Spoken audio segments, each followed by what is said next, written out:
Howdy. I apologize if you hear a leaf blower in the background. I don't think my mic's picking it up, but anyway. Well, today's definitely going to be a different stream than usual, but here we are. Here to finish Ace Attorney Justice for All, finally. Finally ready to see the finale here. We can't hear it, that's good. But, yeah, so what's it called? If the game finishes, we could do it. If not, it's not a big deal. I mean, you got stuff. I know you got, Final Fantasy you want to do.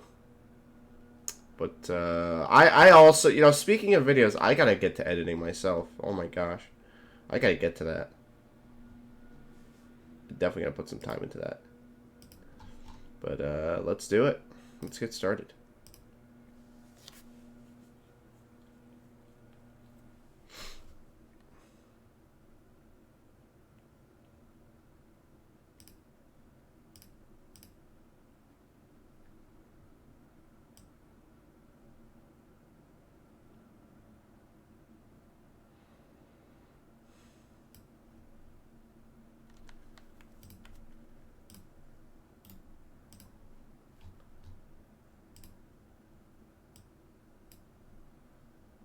Okay.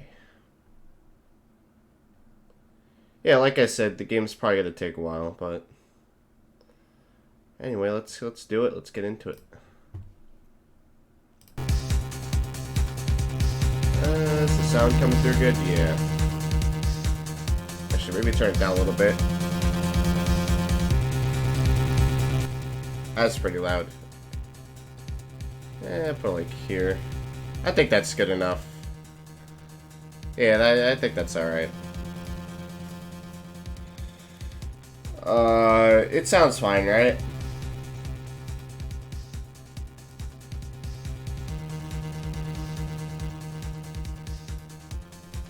Man, hopefully today's not too dead.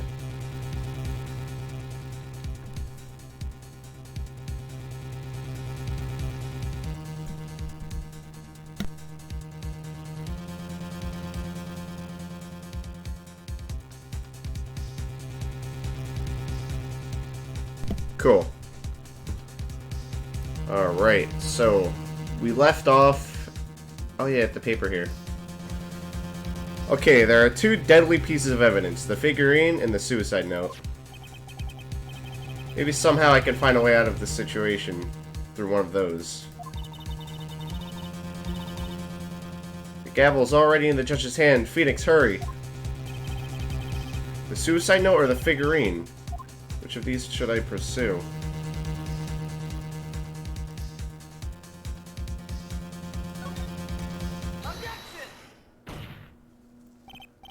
Please wait, Your Honor. Oh man, look at that lawyer.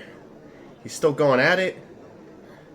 It's like he doesn't care that he's trying to get the killer off the hook. I think Your Honor believes that Matt Onguard killed in order to obtain this note. Yes, that is correct. But that seems a little strange. In fact, there's a contradiction here. This note was hidden by Mr. Corda until the night of the murder. If that is the case, I said that Matt Onguard could not have known that was written on this note. Oh, I didn't think of it that way. Exactly, but I did think of it that way, and I thought it was rather strange. No one in their right mind would kill for a note without first knowing what it said.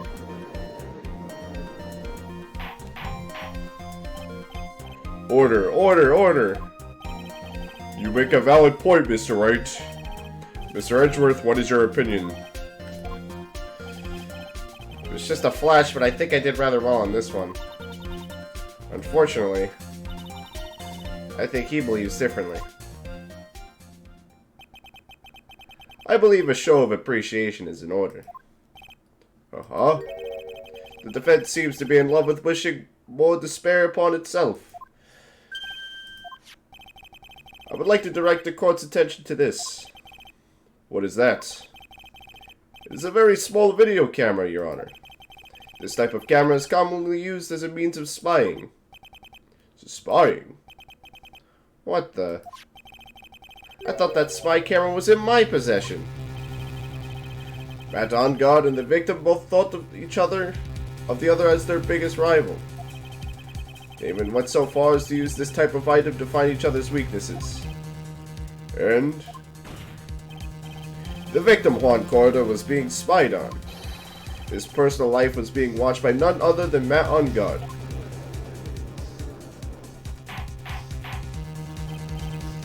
Order! Order! Ahem, Mr. Wright. Yes, Your Honor. You. Don't tell me you knew about your client's spying activities. Well, sort of. Sort of is not an acceptable answer, Mr. Wright. I see you are confused, Mr. Wright.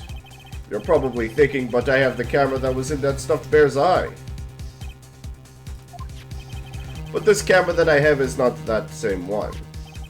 Last night I searched the victim's house on a hunch. Using this.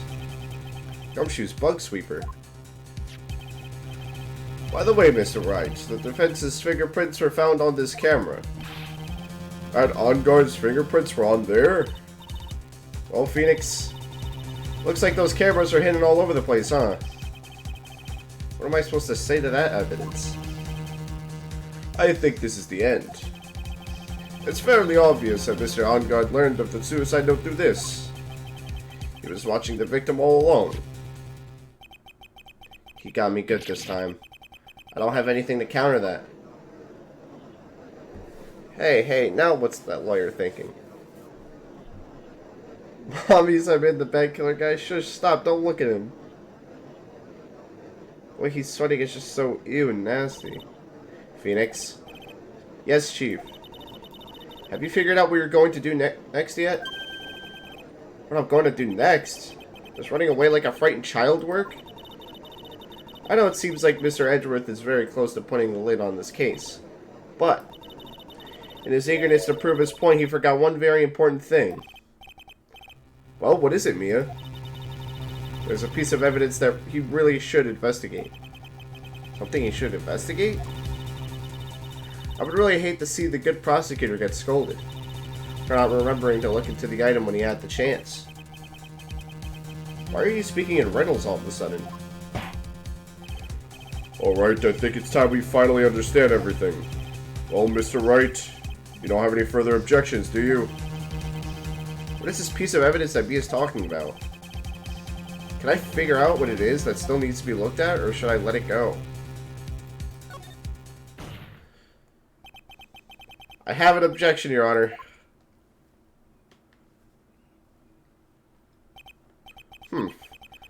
That was about the weakest objection I've ever heard to Mr. Wright. Your Honor, the defense has no intentions of letting this go so easily. You are beginning to sound desperate. That's just your imagination, Your Honor. Mr. Edgeworth, this is not like you at all. In your eagerness to prove your point, you've forgotten one very important thing. Isn't that what I just said? So you're telling me that I forgot something. You're so close, Mr. Edgeworth. But there's something you should examine about this piece of evidence.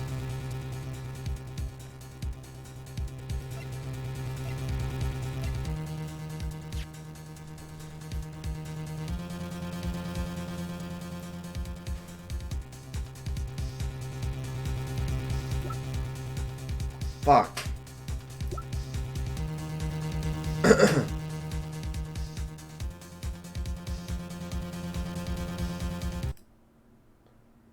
I'm not in the second half? Okay.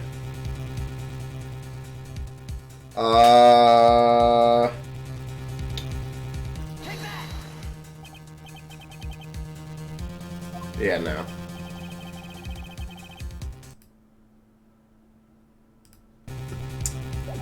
Man, it's so hard to think of something here.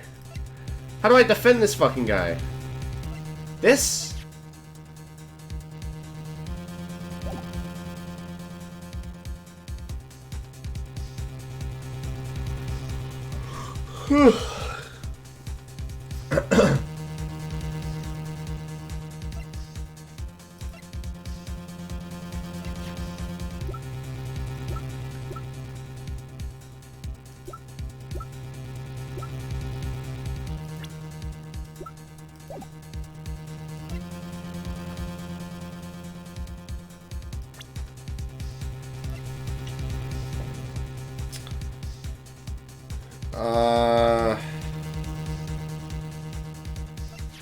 One thing Edgeworth has not looked into.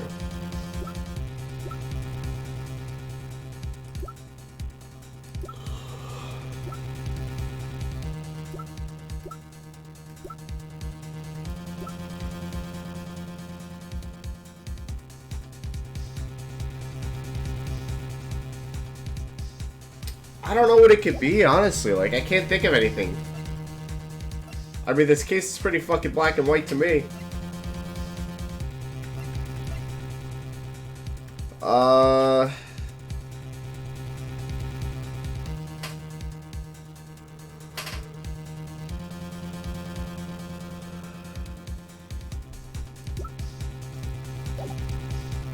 Is it the figurine? No, we've already examined that. And the note.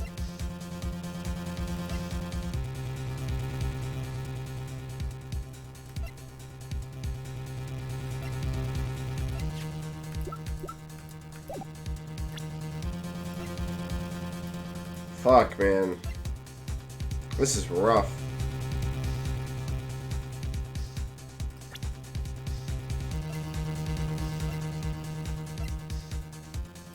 I guess a small hint would be helpful. Fuck. Something you should examine about this piece of evidence. What could it be?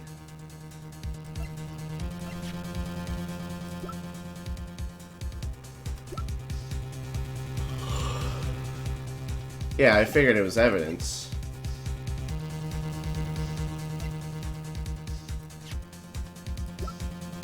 It can't be the note, can it? Nah.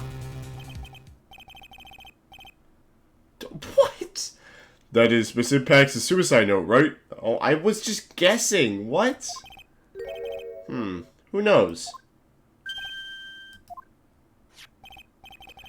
I mean, sure, this suicide note was found inside this bear. But this bear was in my possession until a few moments ago. Which means... the handwriting on this suicide note has yet to be analyzed. Oh. So... as to whether this pivotal piece of evidence was really written by Miss Impacts or not, has yet to be even remotely confirmed.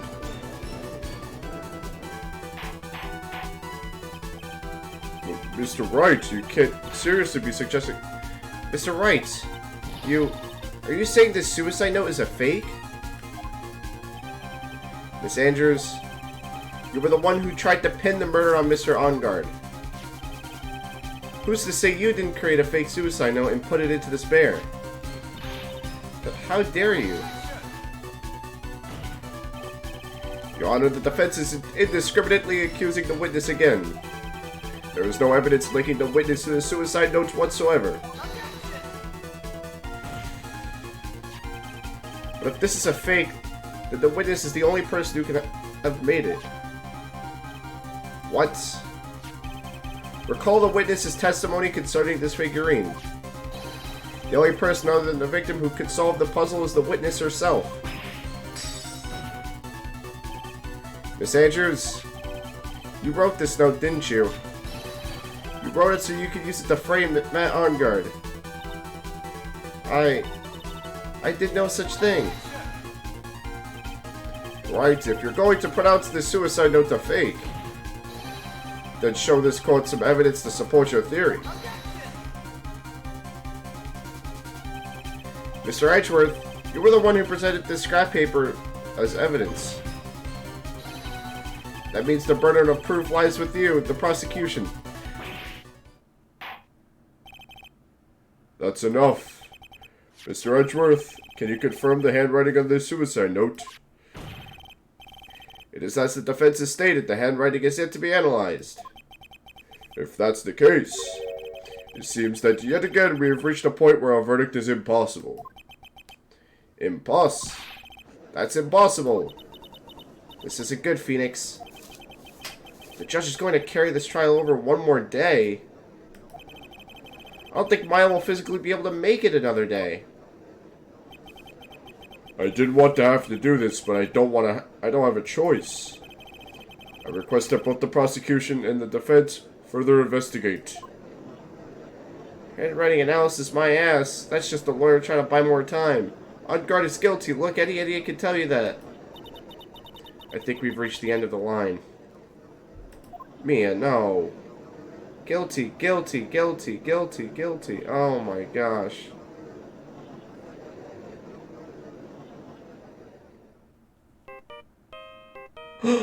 Yes! What is that sound? It's Gumshoe! Hello, Gumshoe? What is with him? And what's with that sigh? Where's Maya? What happened to the killer? He got away.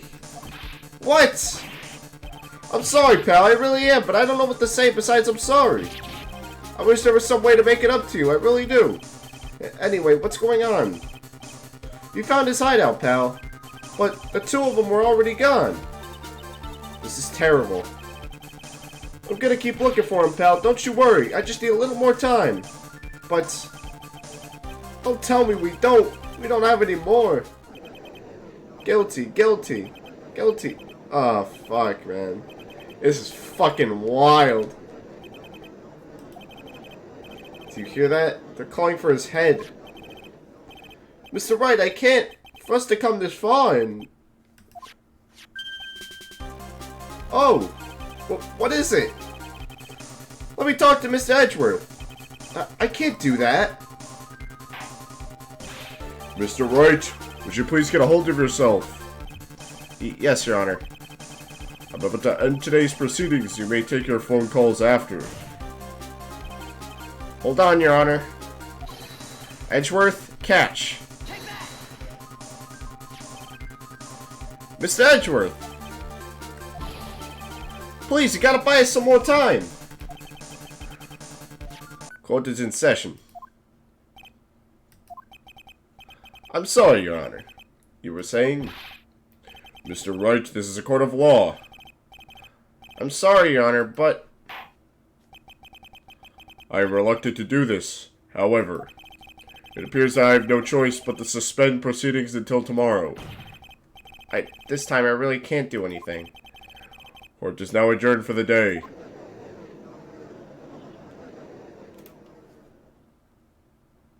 Shh. Oh. Yes! Yes! Please wait, Your Honor. Edgeworth? What is it, Mr. Edgeworth? I humbly request another 30 minutes of Your Honor's time. For what purpose? We can perform the necessary tests on this piece of evidence in that time. But can you really obtain your results in 30 minutes? I believe we can, Your Honor. Well, wouldn't it be better if we adjourn for today and then reconvene tomorrow? 30 minutes. Please, Your Honor. That's all I am asking for. Please, Your Honor. Very well. At the prosecution's request, this court will now take a 30-minute recess. But be advised that I will not allow another recess today. I'm not sure if this is helping or hurting us. The court will now take its final recess of the day.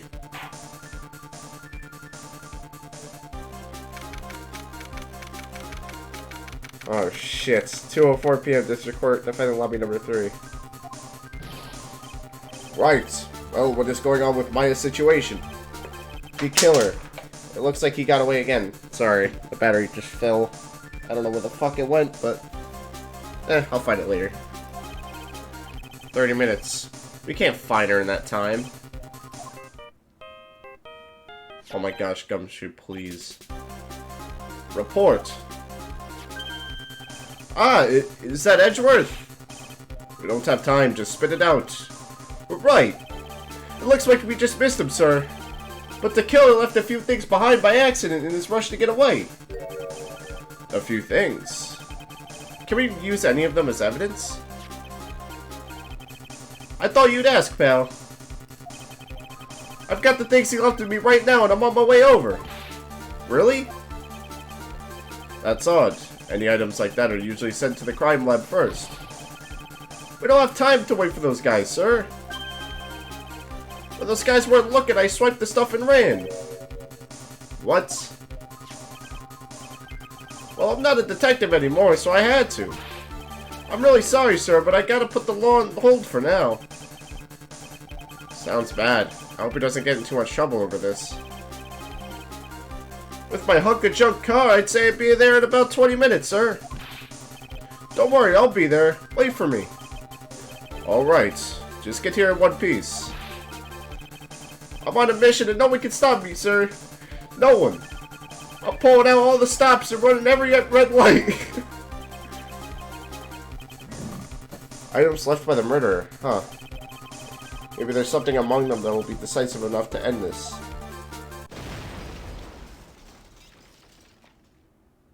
Oh no. Hey.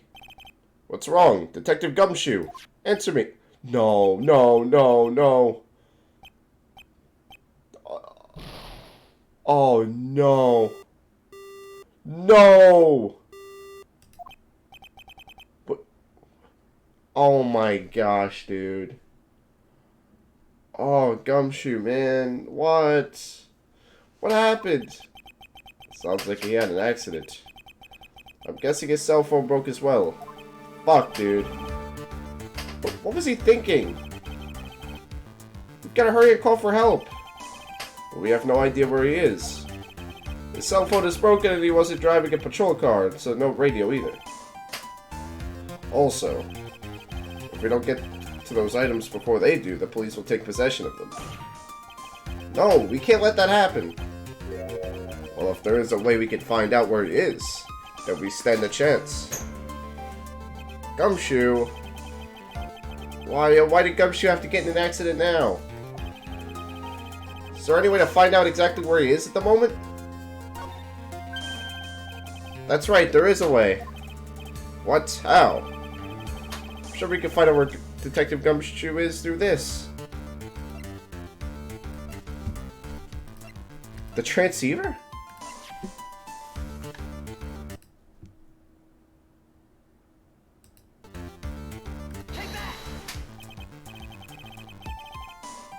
Right, so we're not in the middle of a mock trial here. Guess this won't work, huh?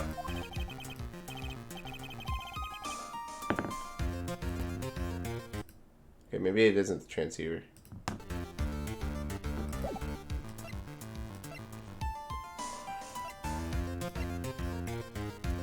What can help us find it?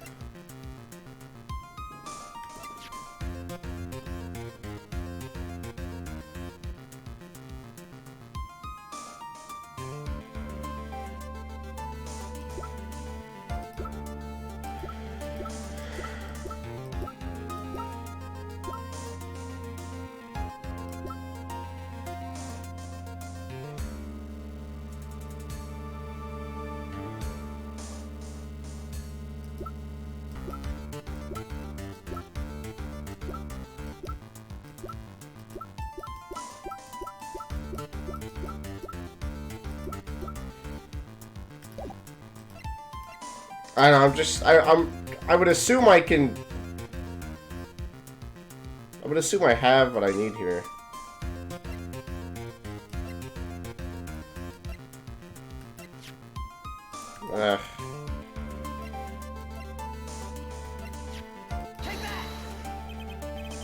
Yeah, okay.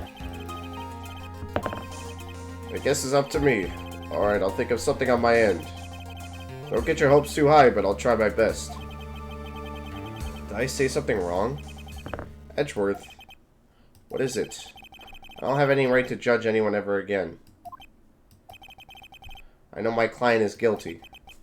But what I'm doing now I'm pinning the guilt onto someone totally innocent and using the evidence to do so.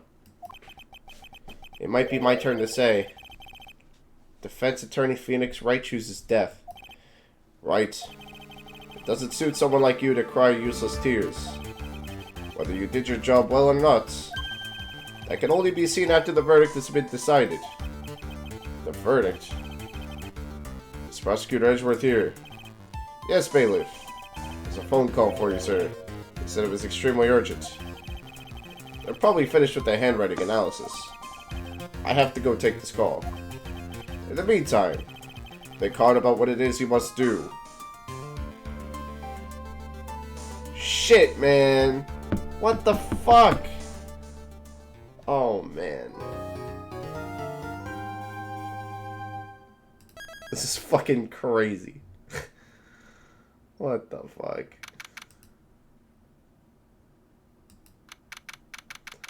March 23rd, 2:35 p.m. District Court, courtroom number 3. Shit, man. Court will now reconvene. I assume both sides are ready. Yes, Your Honor. Yes, Your Honor. I can understand the defense acting like this. However, why do you also seem distraught, Mr. Edgeworth? It's nothing, Your Honor. What's wrong with Edgeworth? Looks like something unexpected just happened to him. Now then, Mr. Edgeworth, if you could please tell the court the results of the handwriting analysis on Miss Impact's suicide note. Yes, Your Honor. Unfortunately, we have discovered that this suicide note is a forgery. Wait, what? What do you mean, Mr. Edgeworth? This note was not written by Miss Impacts herself. It was a fake.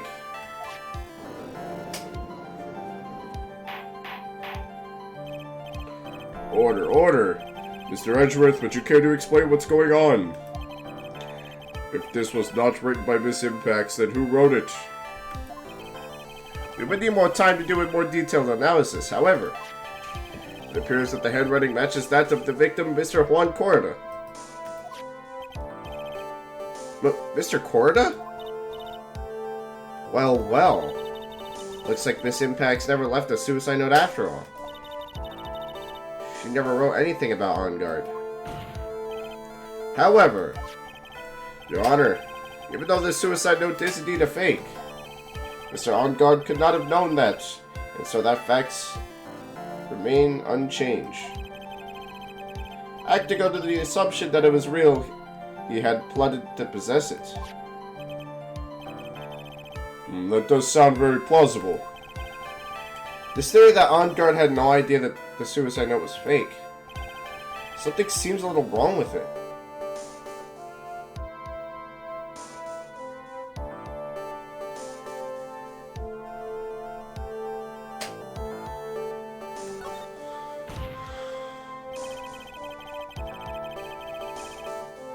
The defense believes that the theory the prosecution has stated contradicts testimony.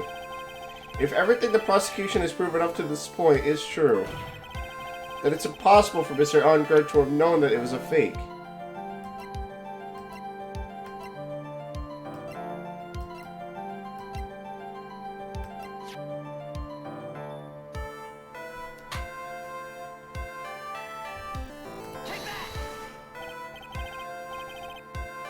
What? I believe that even more important than finding out if this note is real or not. This is... Oh my gosh. Fuck.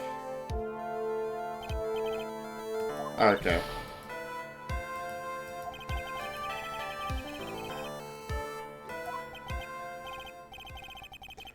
Actually, there is something I would like to ask. Mr. Edgeworth, you had stated something earlier to the effect of the defendant had spied on Mr. Corda's private life. I believe this would mean that he would have known about the note as well. That's it. Yes, and so naturally, this means Mr. On Guard would have known that the note was a fake.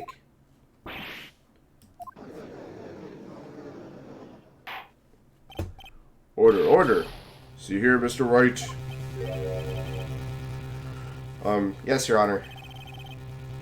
I was the one who thought of the spying thing. Jumping in and stealing my thunder like that is simply... I can't even describe it. Yes. Sorry. I could have even bragged about embarrassing Mr. Edgeworth to my grandchild had you not. For that, I assign you a penalty, Mr. Wright. What? If only I had kept my mouth shut. So then, the defendant knew this suicide note was a fake. And if that's true, then the situation had suddenly changed in a very dramatic way. Exactly, Your Honor. The prosecution's theory as to what Mr. Onguard's motive for murder was, it has suddenly disappeared into thin air. But, Your Honor, it's not as if Mr. Onguard monitored Mr. Corrin 24 hours a day. Perhaps the victim wrote the note in a place Mr. Onguard didn't know. Right back at you, Mr. Edgeworth. Why don't you show us some proof that the victim made the forgery in an unknown place?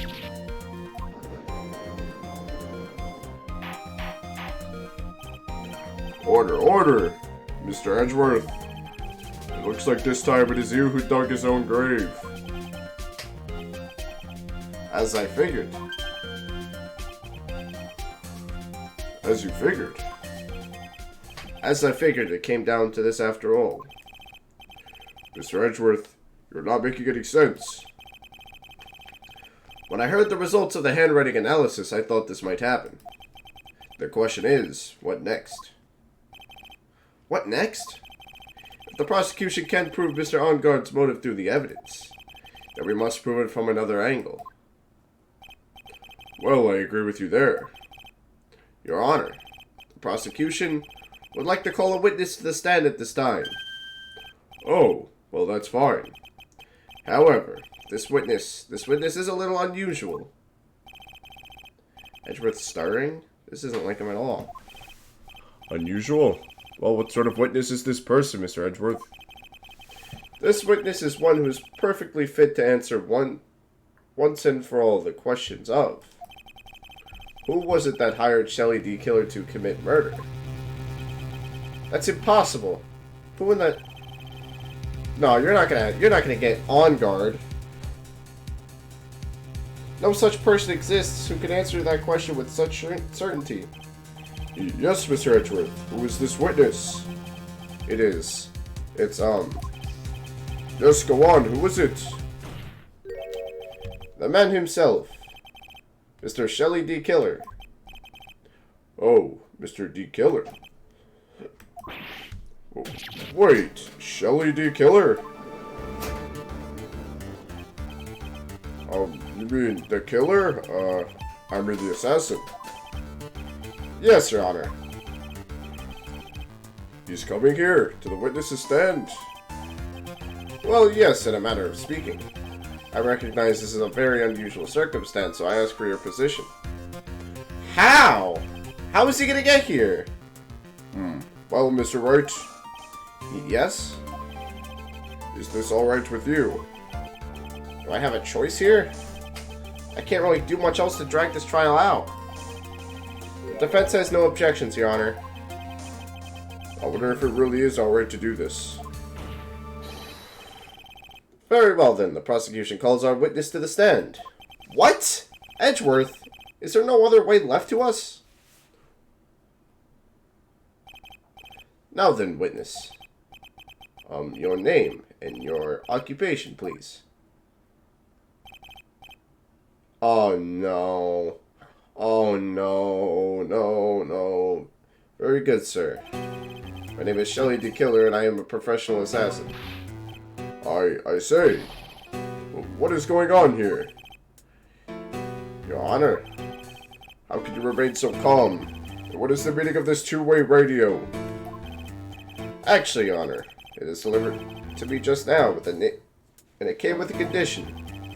As long as we don't trace its source, Mr. D. Killer will testify to this court. So this must be what the urgent phone call he got earlier was about. Oh no, this will not do. I cannot allow this in my court. First of all, we can't even be sure this is really Mr. D. Killer himself. Witness, please present some sort of proof that you are in fact Shelly D. Killer. I understand. Please wait a second. I'm so hungry. Oh no. Maya! Maya! A voice. Mr. Wright, can you confirm anything from this? The defense has no objections to this person. We're satisfied that this man is indeed Shelly D. Killer. It looks like we have run into yet another unexpected turn of events. Well, it doesn't seem like we have too many choices under these circumstances, so... Now then, witness. There's one thing I would like to confirm before we speak of anything else. And what would that be? At the request of a client, you killed Mr. Juan Corda, is this correct? It is as you say, I did indeed kill Mr. Corda. Now that we have answered that, let's move on to the name of your client. Very well. This is all just a bad dream. Yes, that's it. A bad dream. Shelly D. Killer. What is he gonna say?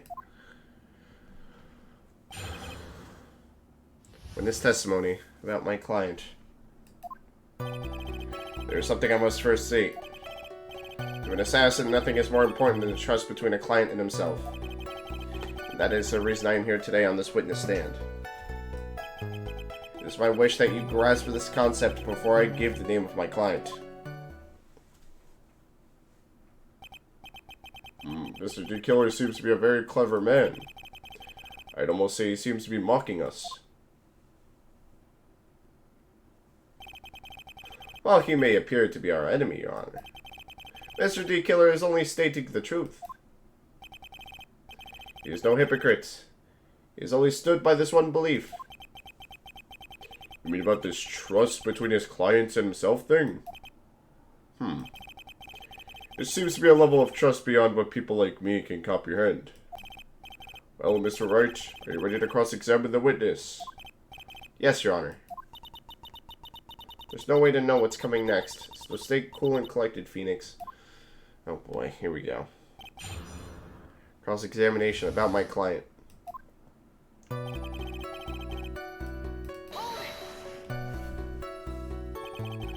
We can hear anything you have to say later. Can you please tell us your clients? I don't think you understand your place, Mr. Attorney. I'll see you soon, man. I said this is something I must first state.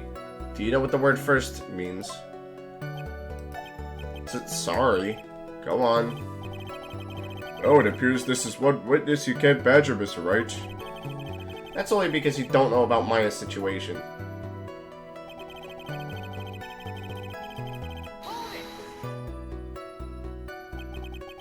The trust between you and your client? Provide my services in a fast and efficient manner. In exchange, I trust my clients are discreet about me and my identity. If too many people knew my face, it would be quite troublesome. That is why you're testifying in this manner. It is the first time one of my clients have ever been accused of murder. I must preserve the D. Killer name so my clients can trust me. But couldn't someone stab you in the back and break your trust? This never happened before, but if it ever did... Yes? That person wouldn't be my client for very long. They would certainly. That's enough. Please, no more. Very well, it was only a hypothetical anyway. Man. That seems a little strange to me. I mean, you're about to tell us the name of your client. I would think that this would be very bad for them. It doesn't matter to me.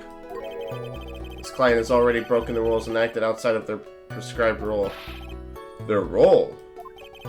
This person tried to implicate another of the crime in order to save themselves. And this is a trespass that cannot be forgiven. You. Who gave you the right to be so high and mighty? To the gentleman who spoke just now. Excuse me, but would you care to die? No, I didn't say anything. My gosh. The judge had better watch himself.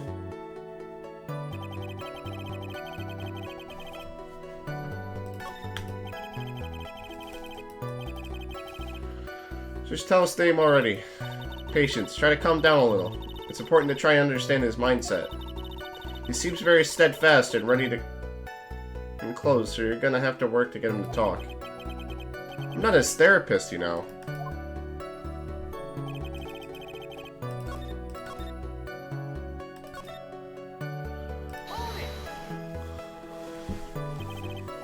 You understand, so please tell us the name of your client.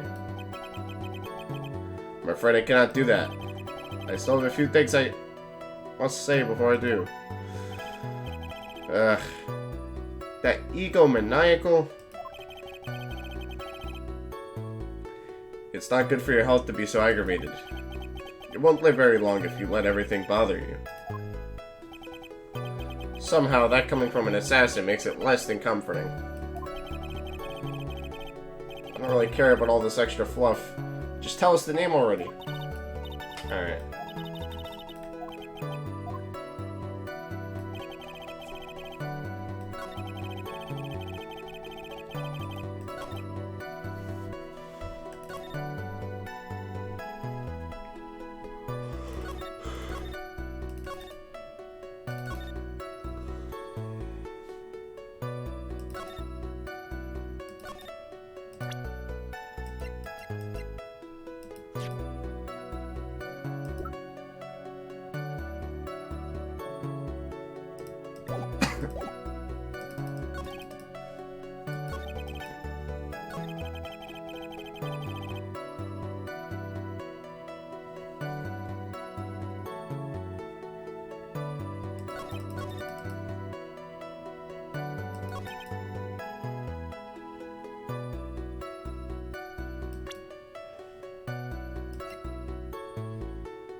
I have drawn a complete blank here. What could you possibly do here?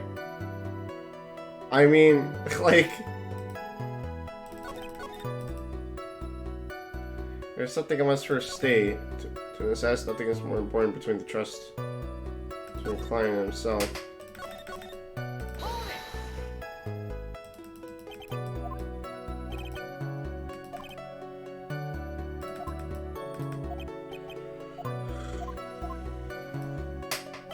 No, so it's not that line. Something that hints at what line it is.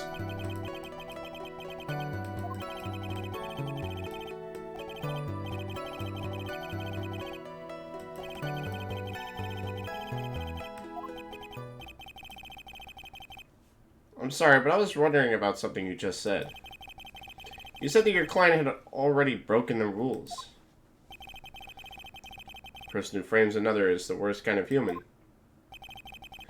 And that's why you feel you can betray this person?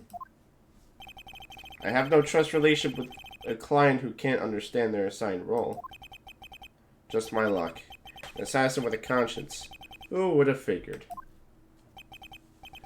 Now then, everyone, do you think you can understand my logic? This just keeps getting better and better. If you can't, then I'm afraid we can't proceed. Everyone understands your point, I think, really. In that case, I believe I'm prepared to disclose the information you seek. You have made it crystal clear that you value trust over all else. I believe we're ready. Excellent.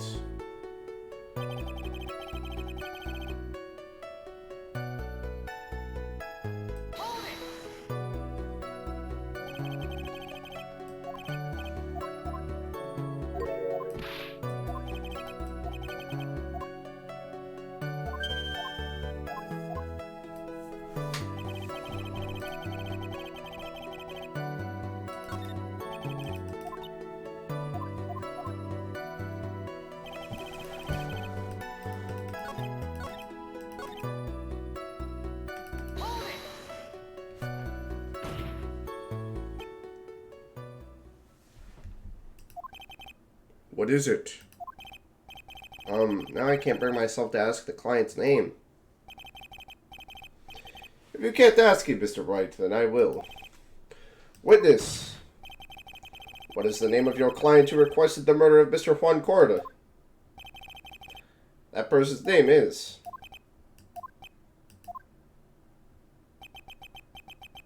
Adrian Andrews. What? Witness!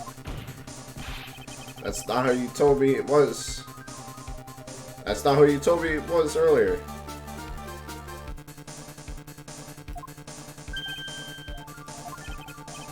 Pray tell, what are you talking about, Mr. Prosecutor?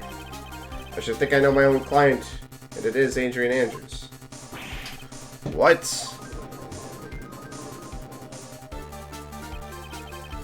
This can't be. On the phone earlier.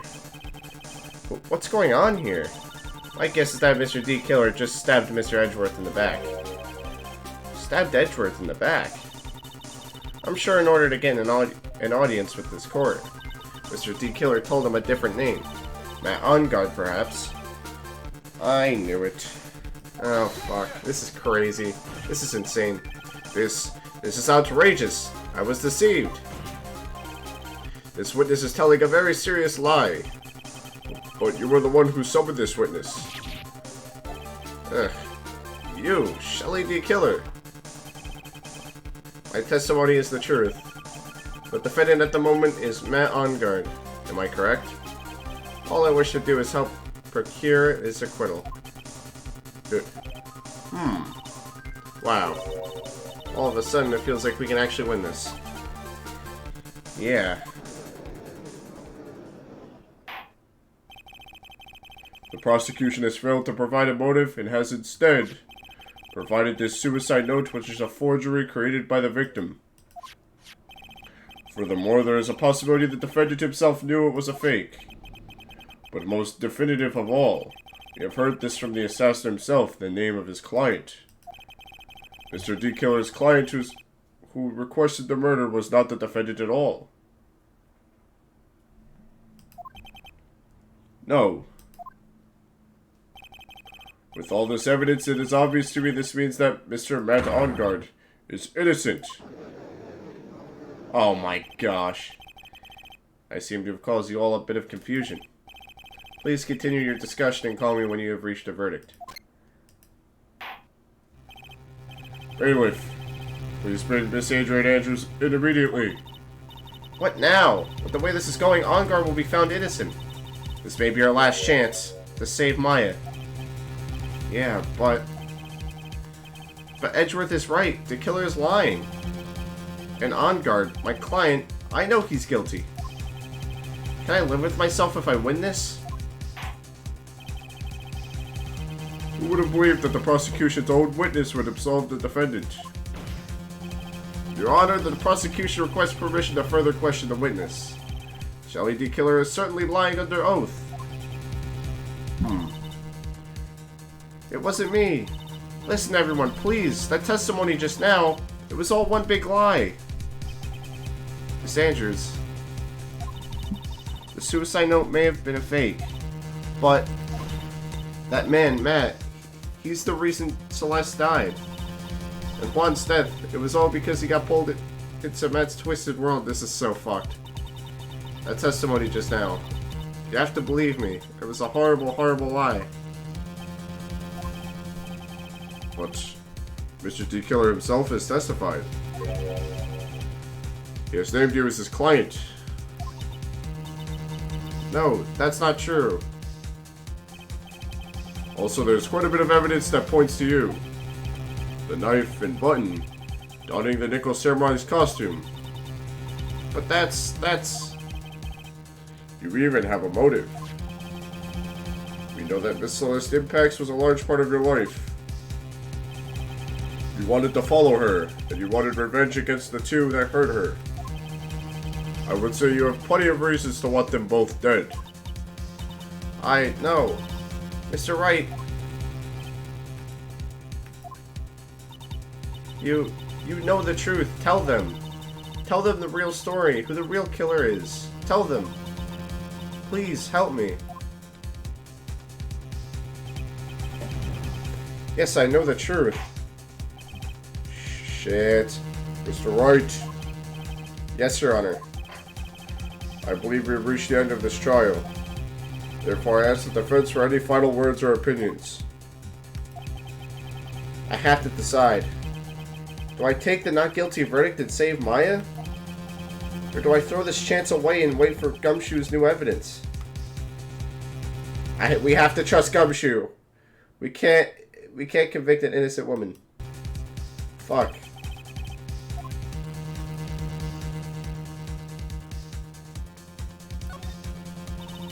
Phoenix.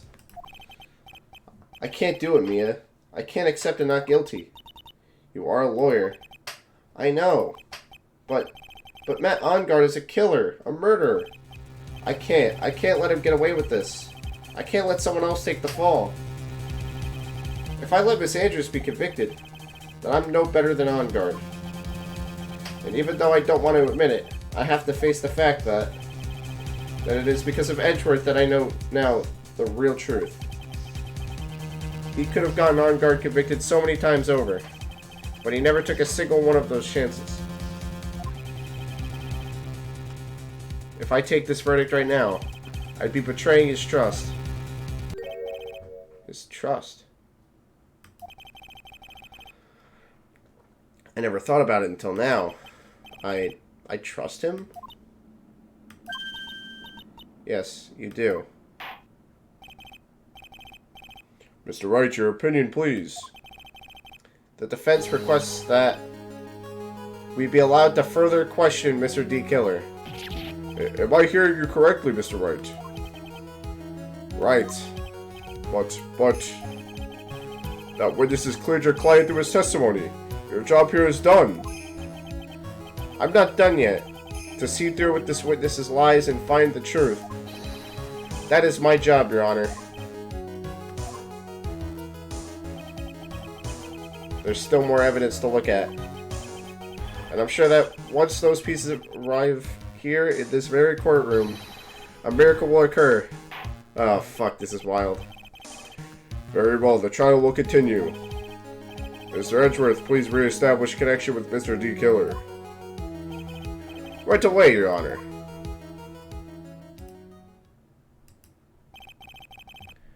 Has a verdict been reached? Before that, we would like to talk with you a little more. About? All you needed from me was the name of my client. What else could you need me for? Well, actually, we would like to hear everything you know about this case. That is how things are, usually done. What is he talking about, usually done? But what shall we have him testify about now? Mr. D. Killer, if you don't mind, please testify about your client in more detail. You legal people and your procedures. Is it any wonder no one likes to go to court? Witness testimony about my client, part 2. As I have already stated a few times, Adrian Andrews is my client. However, one thing I simply cannot overlook is tampering with the scene of the crime. My client did it to frame another for the crime, while pretending to be the first person to discover the body and enter the scene. Adrian Andrews already knew from the very beginning that Juan Corda was dead. But even more appalling is the creation and planting of the knife and button. That act is what I was referring to when I said my client had broken the rules.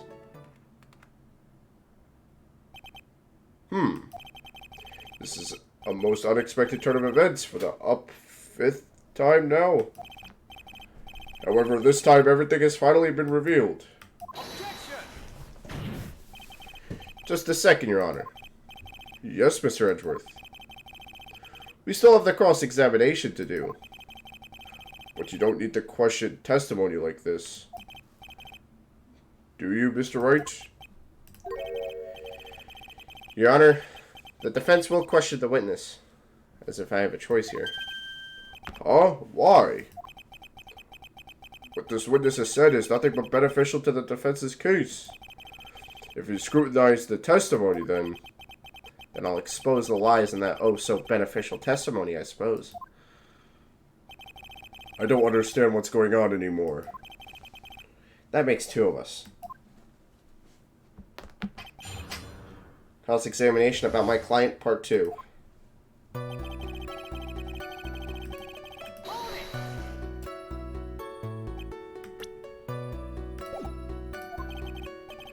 What is it, Mr. Wright?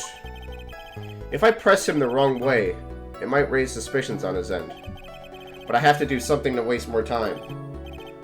Witness, about requesting a hit. Yes? How much is your fee? I see you are also quite a dark-hearted man, Mr. Attorney. Huh? If you would like to talk business, we could do so after the trial. No. I'm not thinking... Mr. Wright. Yes? You want to kill me? You want me dead, don't you? What? Why would you think something like that, Your Honor? Guilty. Mr. Phoenix Wright, you are hereby declared guilty. Witness. Let's continue. Why did you disclose the name of your client? They're your client, are they not?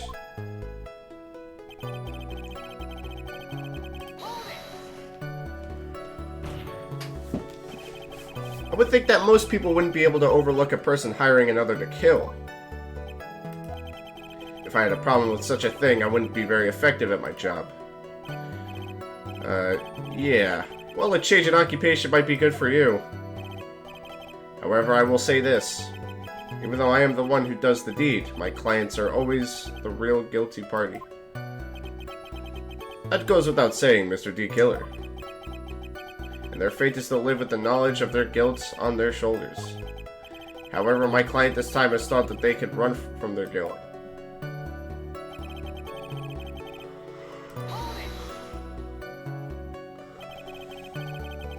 Are you talking about the button and the knife? Yes, my business card. Oh, this card. So that no one has to waste... has to waste their time, including the police. I always make it a point to make things as easy as possible. You're trying to make things easy? My business card makes it very easy to identify who carried out the service. He's pretty devoted to his work. But to disregard everything to go and stab the deceased with a knife, and even hide my card from sight, that is something I cannot overlook. It's really hard to tell if he's being truthful or not without him being here.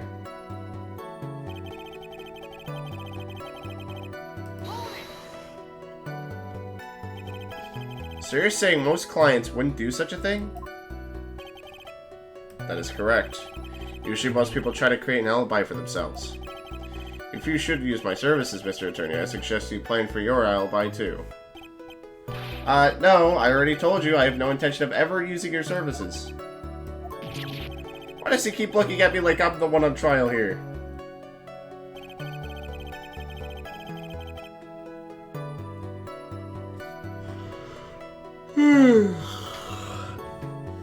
Adrian Andrews knew from the very beginning that Juan Corda was dead. Oh boy. From the very beginning? That is correct. From before my client visited the room. All of my clients know precisely what the situation is at all times. I wonder if that's really true. That's odd.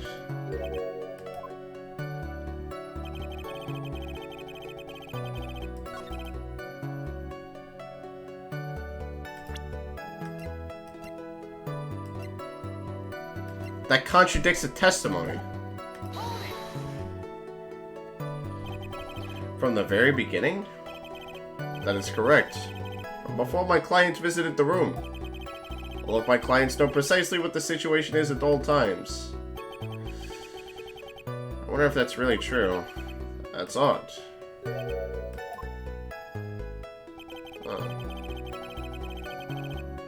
See what more appalling is the... I don't think of the knife and the button. Why do you think our client did that? What do you mean by why? Well, fiddling around at the scene of a crime is pretty risky. And why would someone who has requested a murder go to the crime scene anyway? That is true. I assume it was probably done to frame Mr. Onguard. If that's the case, then why didn't the person just request that you do it?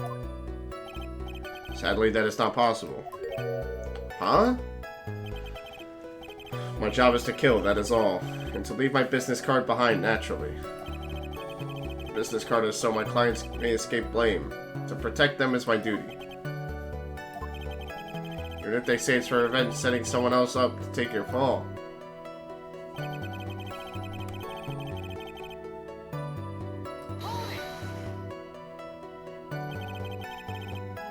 And that's all you have to testify? Yes, and I pray that I will never be called to the stand again. Again? As in, you plan to continue? I must, as I have yet to find the person to take my place and become the fourth successor. Actually, how would you like a new life, Mr. Attorney? Excuse me? And no, I'm fine. Really. Are you really now? I wonder what kind of man the judge thinks I am now. What are you going to do now, Phoenix? All I can do now is expose the lies. That's true. However, you realize this will be very bad for our client, right?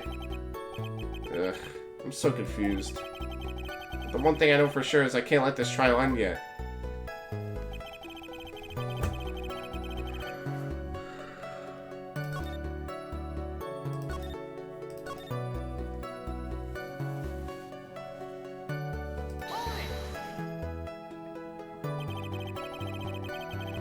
So you're saying most clients wouldn't do such a thing?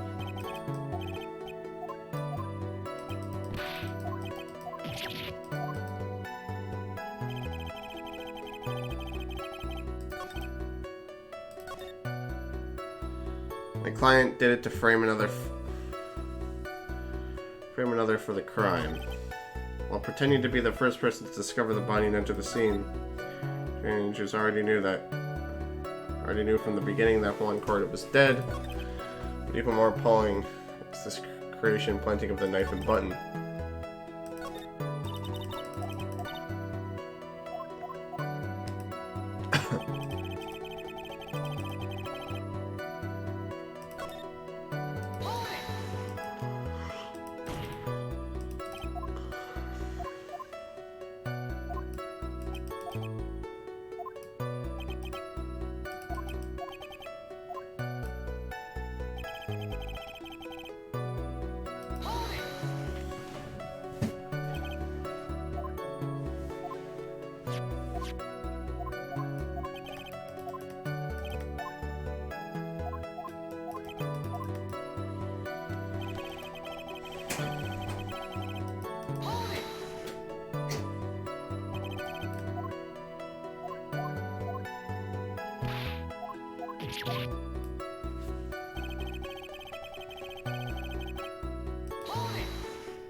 She didn't know that he was dead.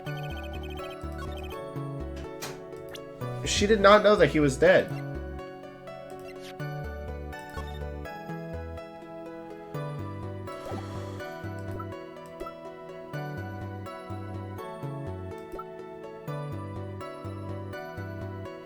It's this line right here.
This is kind of a hard one here.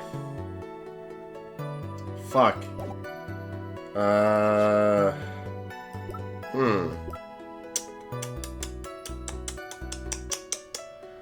have no idea. I would assume it's this line, considering what Edrith said.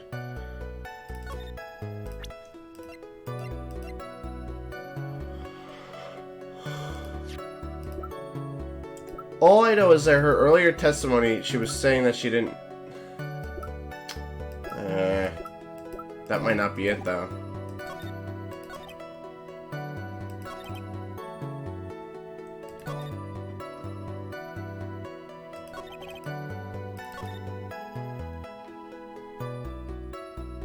To frame another for the crime. Trying to be the first person to discover the body enter the scene. Adrian Andrews knew from the very beginning.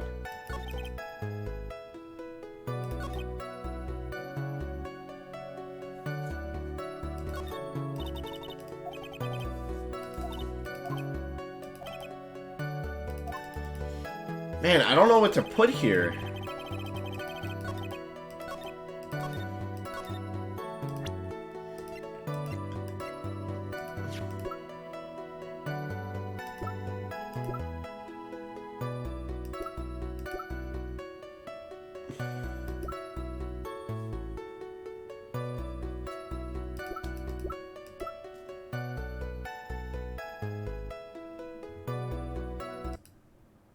Hold on, I think it might be like a... Maybe the camera?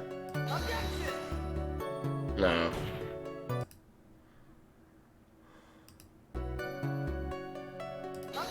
No. I mean, cause like that's On Guard's camera. Like his prints are on the camera. He bought the camera. It still wouldn't explain why he would be spying on the guy. Fuck. This is rough, man. This is rough.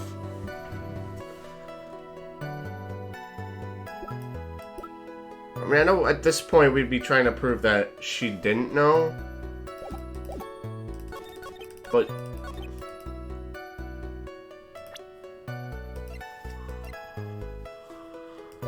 oh, man. Oh, this is rough.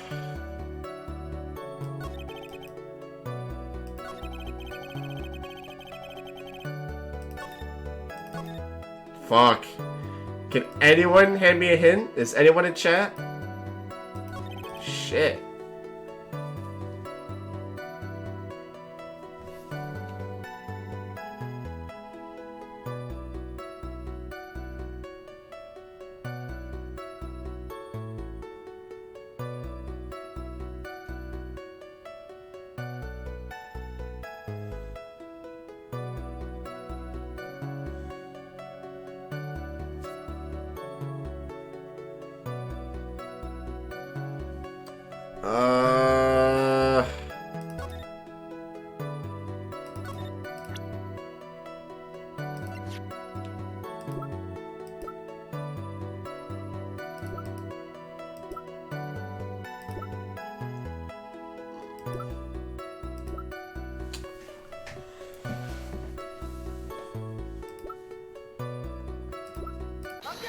Yo! Yo, I went out on a limb there! Thank you so much for taking the time to testify, Mr. D Killer. I can't believe I just got that. What the fuck?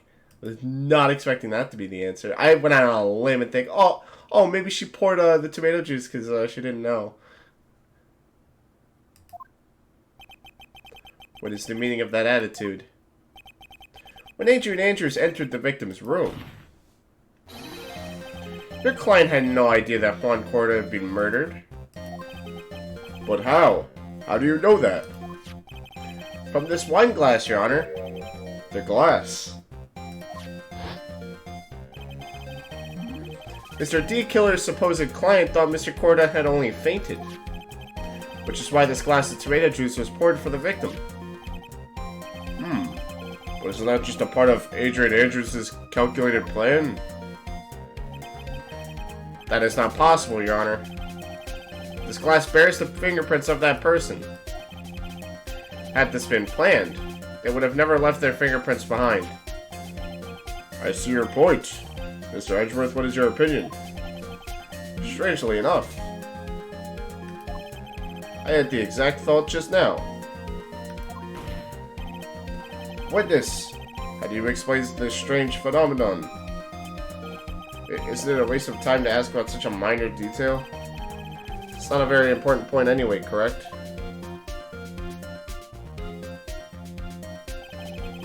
I'm afraid you are mistaken.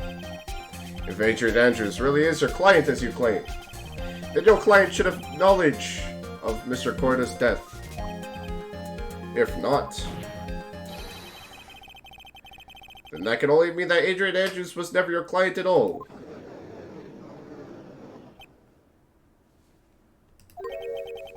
How strange. Yes?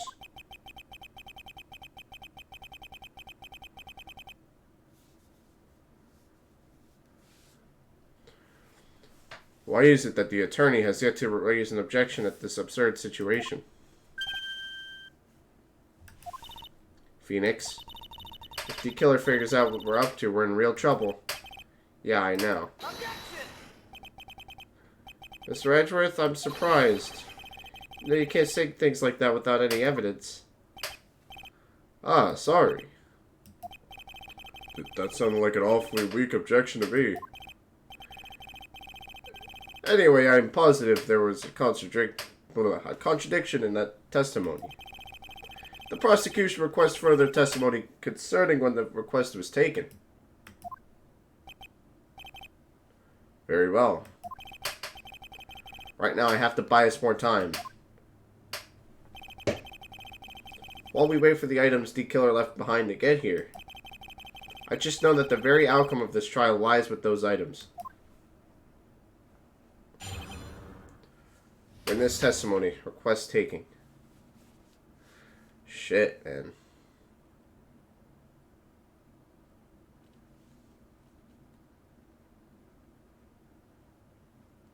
What is? One second. Let's see.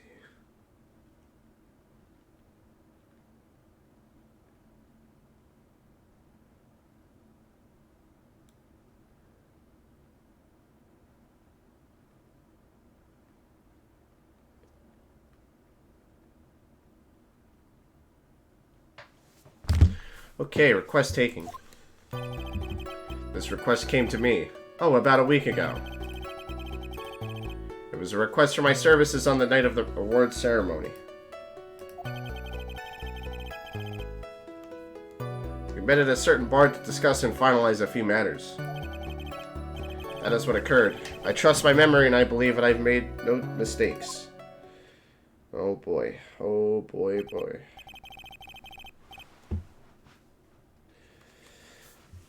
So you physically met your client, huh? That is correct. Meaning one's client is the first step to building trust, in my opinion. I see. Oh, Mr. Wright, your cross-examination, please.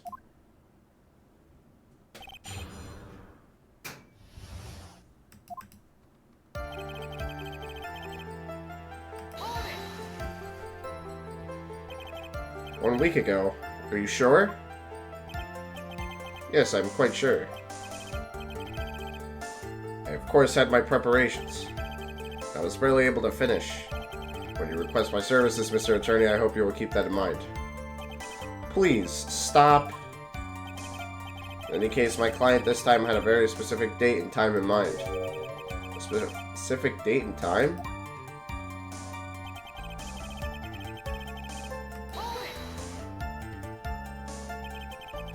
Did you ask why on that specific night? No. I try to fulfill all the conditions of my client's request. But as for why, I only had my suspicions. Your suspicions, huh? So what are these suspicions you had? Why did your client request that night? I'm sure it was all for the bear. The bear? My client spoke of it. I'm sure there will be a bear-shaped figurine in Von Corda's room. I would like you to retrieve that item for me. You must be talking about this bear puzzle. Inside that figurine was a suicide note. Naturally, the victim brought it with him to his hotel room. He was planning to publicly disclose its contents at the press conference, after all. That is correct. And if I had not done the job that night, I would not have known where the bear figurine was. I see. Well, Mr. Wright, was the testimony just now of any importance? The testimony just now has made one thing clear. And that is, the client knew the secret of the bear figurine. Huh? Why is everyone so quiet? Mr. Wright, I think all of us already knew that. Oh, really? Witness, please continue with your testimony.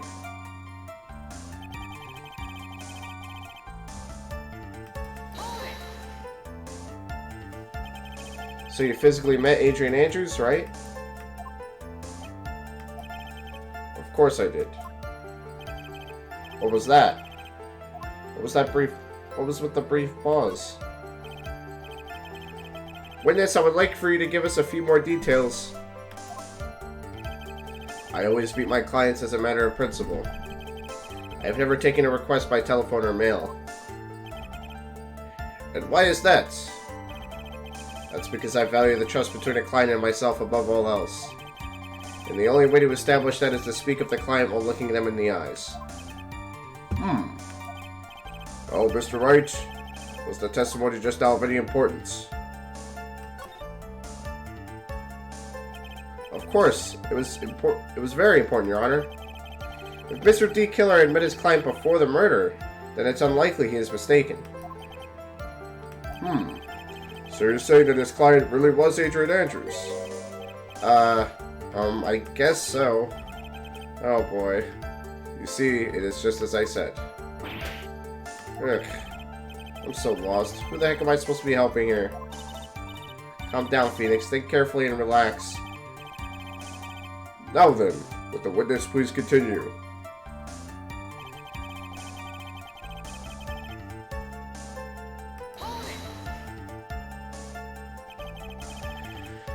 So your client was Adrian Andrews? That is correct. Well, he says the two of them met. But if they did, then there shouldn't be anything wrong with D. Killer's testimony. Well, there doesn't seem to be anything strange this time around. You have to draw more information from him, but you can't draw his suspicion. If you could do that, you should be able to find a flaw in his testimony somewhere. Talk about a delicate balance.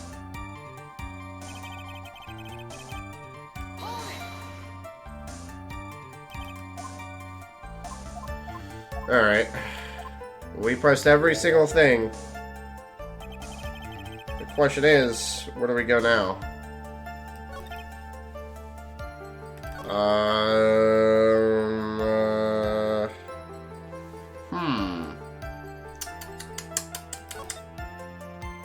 Request came to me about a week ago. It was a request for my services on the night of the award ceremony. We met at a certain bar to discuss and finalize a few matters. That is what occurred in my memory unit. I believe I have made no mistakes.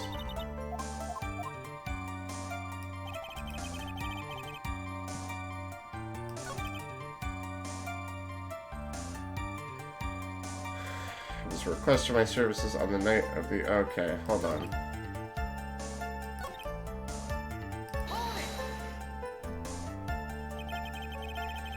Did you ask why on that specific night? Fulfill all the conditions.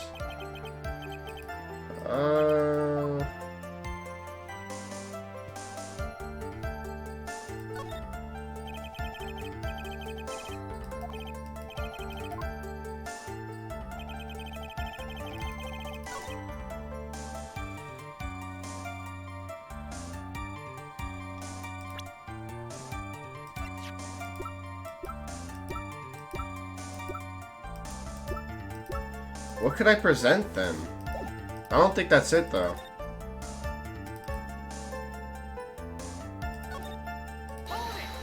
Hold on, let me see what he says again.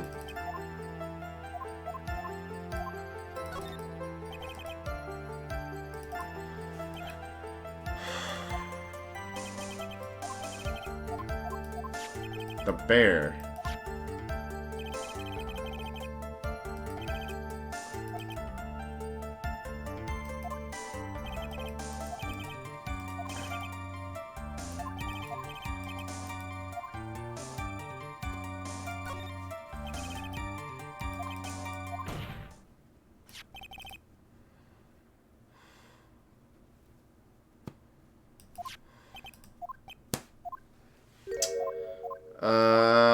Okay, hold on.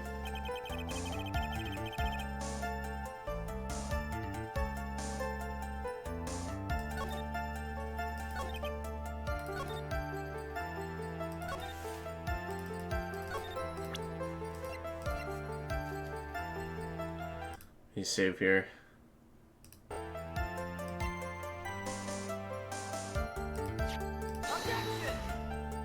No. Fuck, go back. It's gotta be this line. Okay, well that makes sense. It's not the fucking bear itself. What could it be then?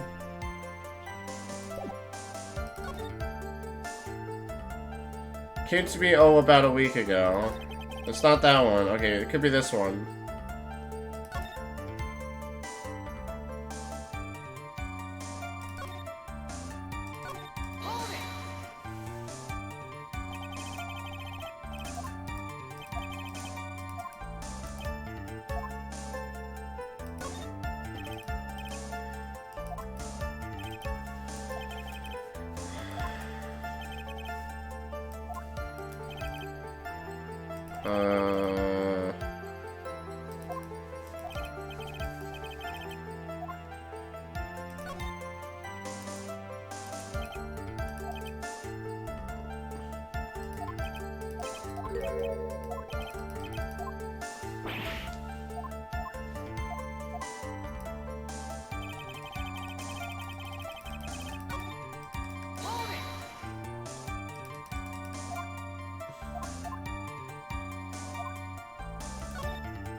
Why he meets his clients is not important, and that wasn't the point.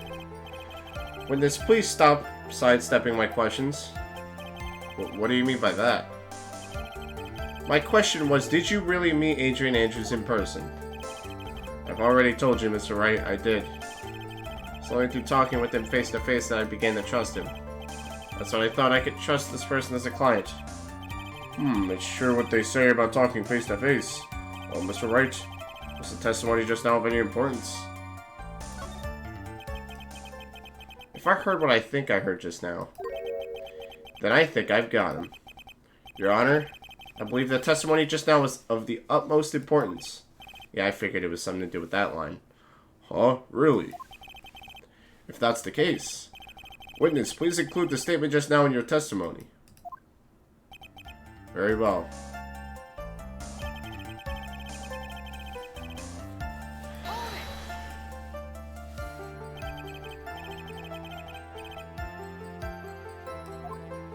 Well, we know that's not how it turned out, right? What do you mean? Adrian Andrews turned out to be a client who couldn't stick to the rules, right? Well, yes. I suppose you are correct. So I would like to check one last time. Are you sure your testimony is accurate?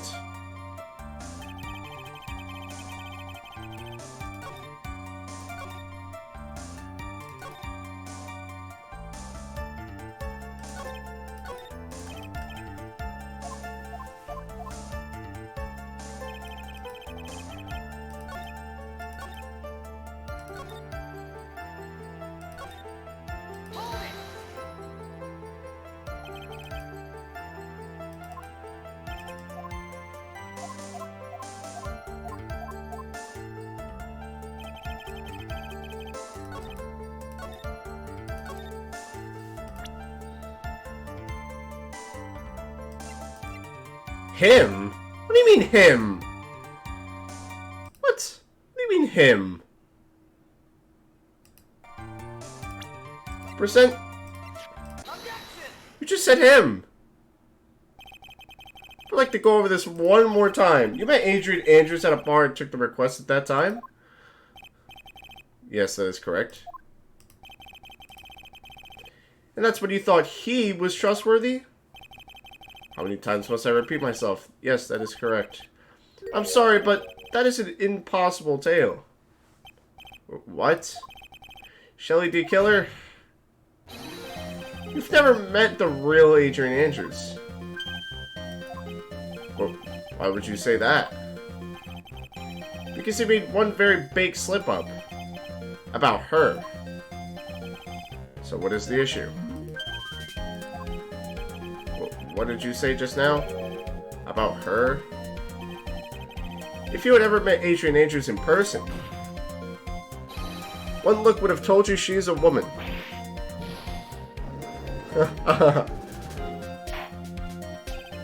Oh, order! Order of the court! Mr. Wright, what is the reading of this? This witness testified to the following. That he always meets face-to-face with his clients when taking their request. But he has never met Adrian Andrews in person. Yes, Your Honor, that is exactly the point. That means Mr. D. Killer's client should not have been Miss Adrian Andrews.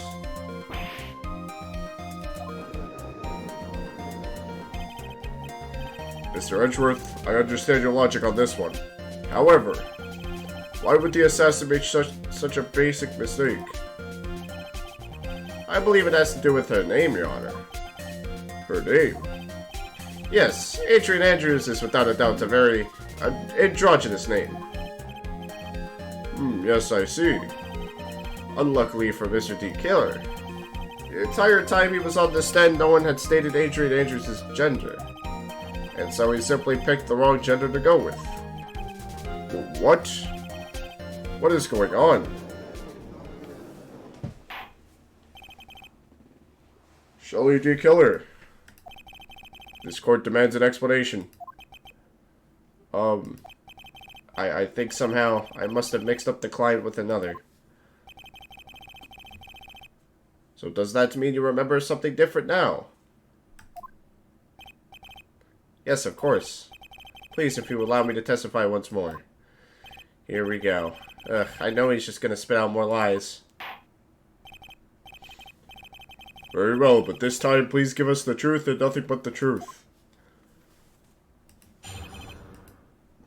Here we go. Requesting taking part 2. Yes, now I remember. I took that request by mail. There have been times when I took a job without having met my client. The request was for the murder of Juan Corda and 2 or 3 other small things. And when I saw the name at the end of the letter, I thought my client to be a man. Here we go. Let's get him. So you took this job through a letter? He didn't mention anything about a letter in his earlier testimony. Which means he's definitely lying. Be careful, Phoenix. Break the assassin's testimony completely, it's over for us. I know, I can't make him suspicious, but I think we're okay. Like, we could do this. As long as he's standing there across from me. No matter how strong of a punch I throw, he'll counter it. Now then, let's begin the cross-examination. Oh my gosh, this child's just fucking crazy. We're just prolonging it as much as possible. Like, I'm loving this. Oh my gosh, literally all we're doing is just trying to make it go longer. Requesting taking, part 2. Yes, now I remember. I took that request by mail. By mail?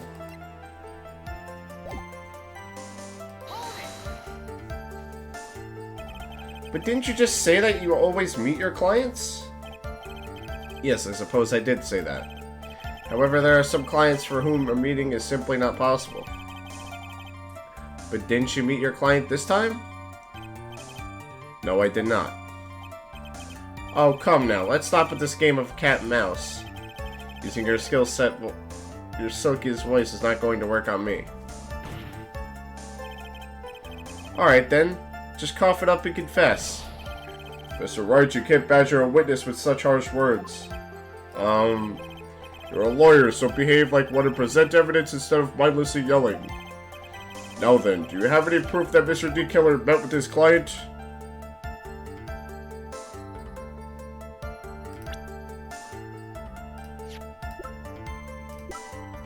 Well, we have Will Powers' earlier testimony.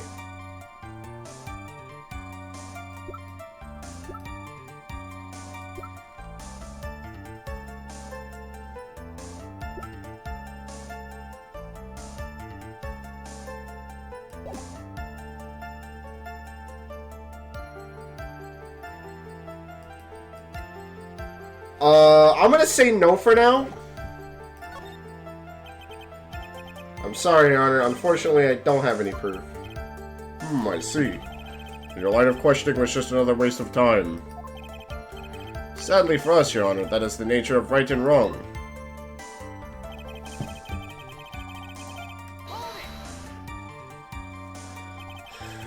And why could you not meet certain clients?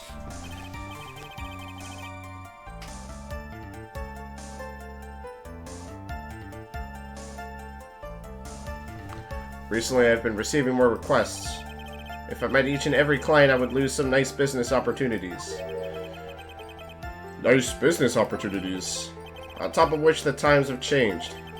It is now the age of information and computers, correct? Well, I have joined the times and now take requests via electronic mail.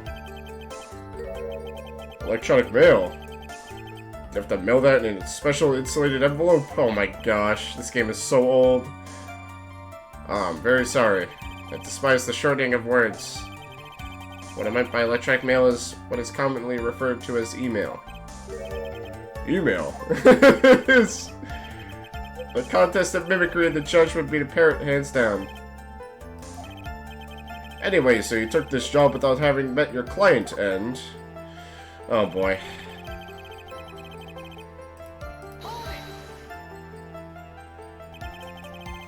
Two or three other things?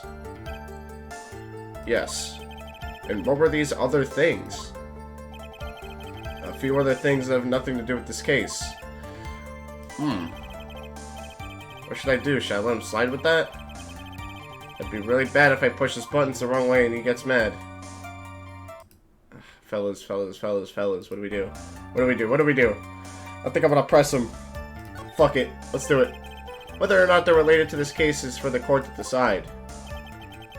Mr. Attorney? Yes? Everything I've said from the beginning has been nothing but beneficial to your client. Which is why I wonder what is pushing you to continue this cross-examination. Could it be that you are planning to betray your own client? That's... I smell the stench of a backstabber. Should you turn out to be one? Wait! Uh-oh. This is looking really bad. I shouldn't press my luck. Alright, I have to think. Is this worth pursuing?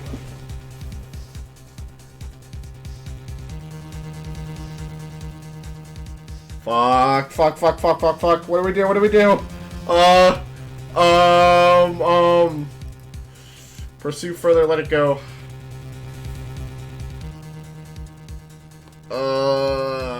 Man, this is rough here, fellas.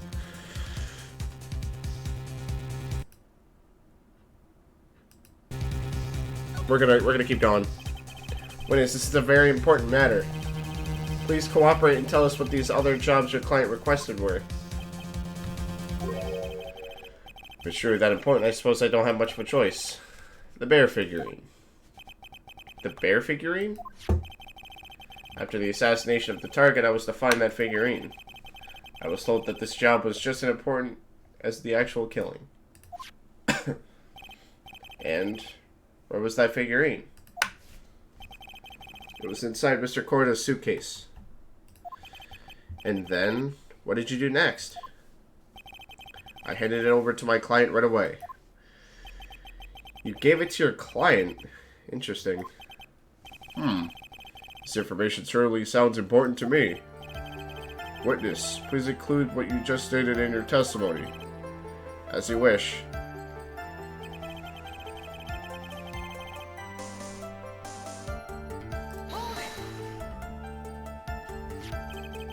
I found this figurine at Mr. Onguard's mansion. If you gave it to Miss Andrews, then what was it doing there?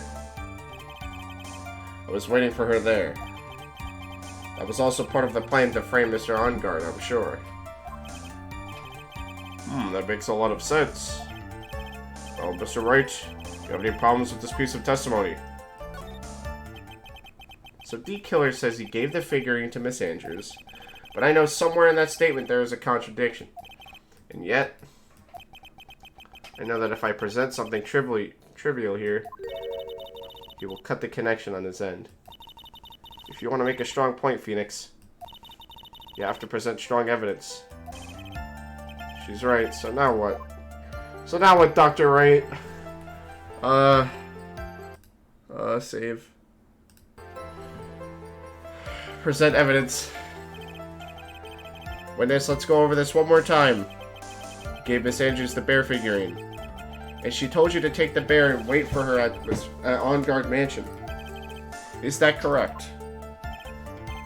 Yes, where are you going with this? Well, I think you might have remembered a few things incorrectly. Well, what?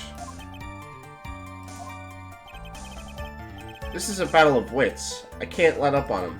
I don't think it's possible for Miss Andrews to have been the recipient of this bear.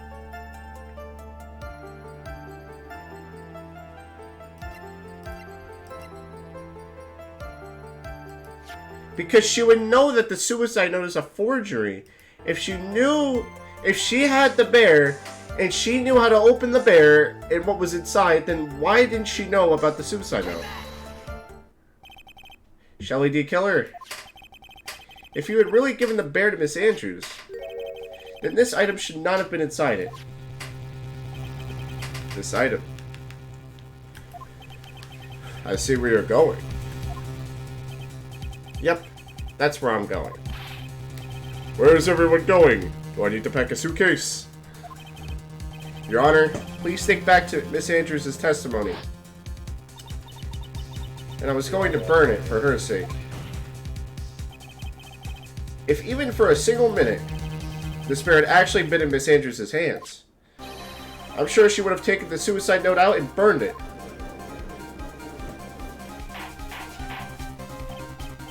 Order, order, order! So that's where you two were going.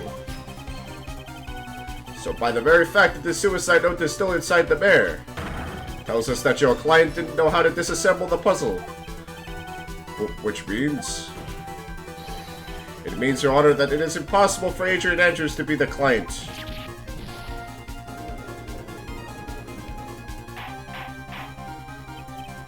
Order, order, order! Mr. Phoenix Wright. I'm sure I mentioned this before. How I hate traitors above all else. I think her cross-examination has clearly demonstrated something to me. You must wish to break your end of our agreement. No, that's not. That's enough. If that's your intention, then there is only one thing for me to do. Wait, please. Gentlemen, ladies, please excuse me. I have a matter that I must attend to. Fuck. No, please. Not that. Please wait. Mr. Attorney, bring this trial to a speedy end, and I may stay my hand. Otherwise...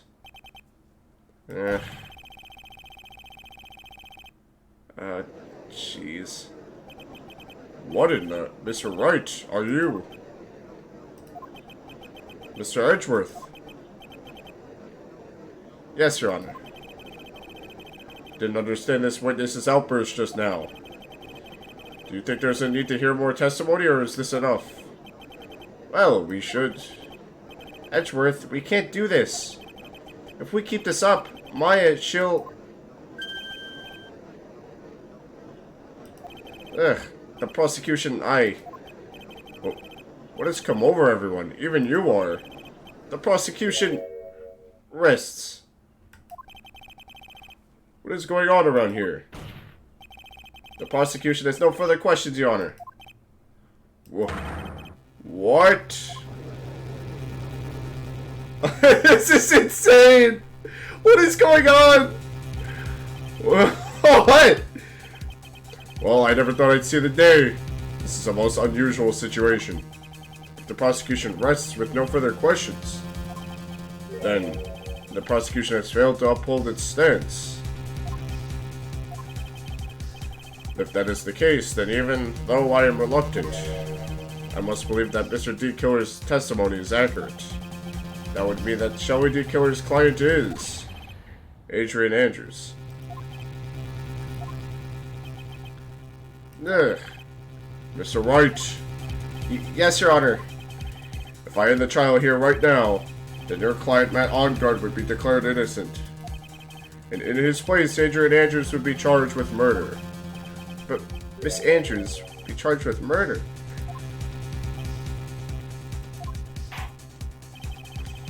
The prosecution has no further questions, so we will now hear the defense's final remarks.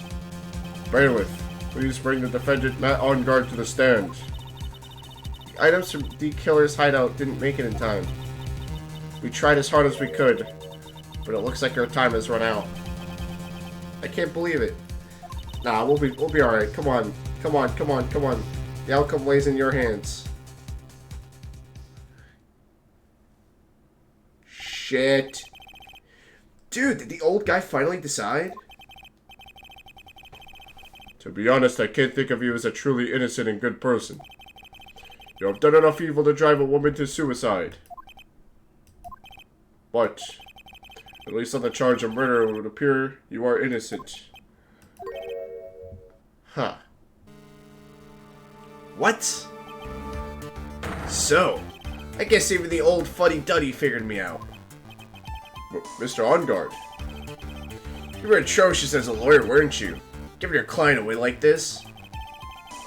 Even that refreshing like a spring breeze crap. It was just as atrocious, don't you agree? Anyway, get on with it and pronounce me innocent already. Right, Mr. Lawyer?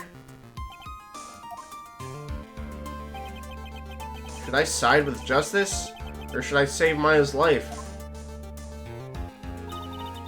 You better get on guard a guilty sentence, okay? Fuck, man. You can't say no to that.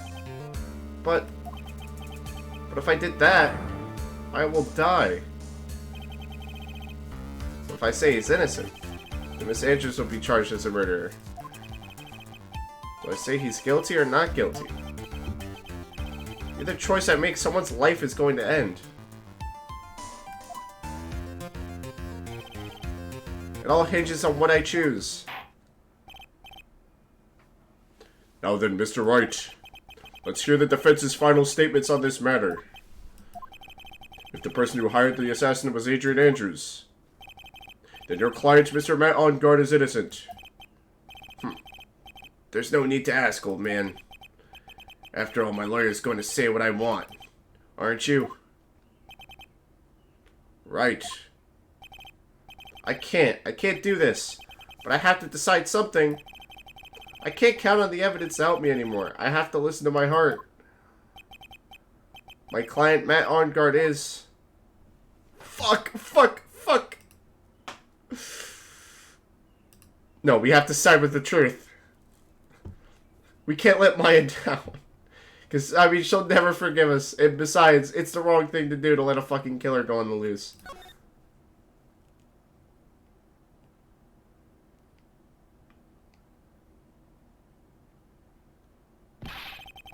We're waiting for your answer, Mr. Wright. Matt Ongard, your client deserves an answer. Maya, I'm sorry. Matt Ongard is... Objection! Yo! What? What? What the fuck? Franziska von Karma? What the fuck? What are you doing here? Ow! You see now, don't you, Mr. Phoenix Wright? This is exactly why you should never take your eyes off that scruffy fool. Did you bring them? The final pieces. Do you have them? You should know better than to ask that, Mr. Miles Edgeworth. Von Karma is perfect in every way. The evidence is here in perfect condition. Don't worry about Scruffy. He's fine, and his injuries are minor. All of the items are inside this. What a filthy old coat this is. That's Gumshoes.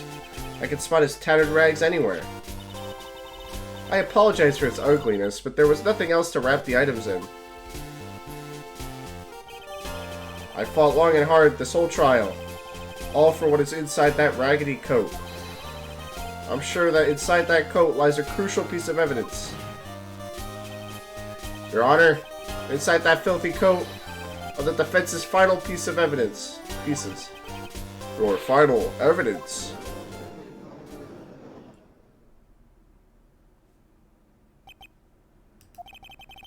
This trial is already over.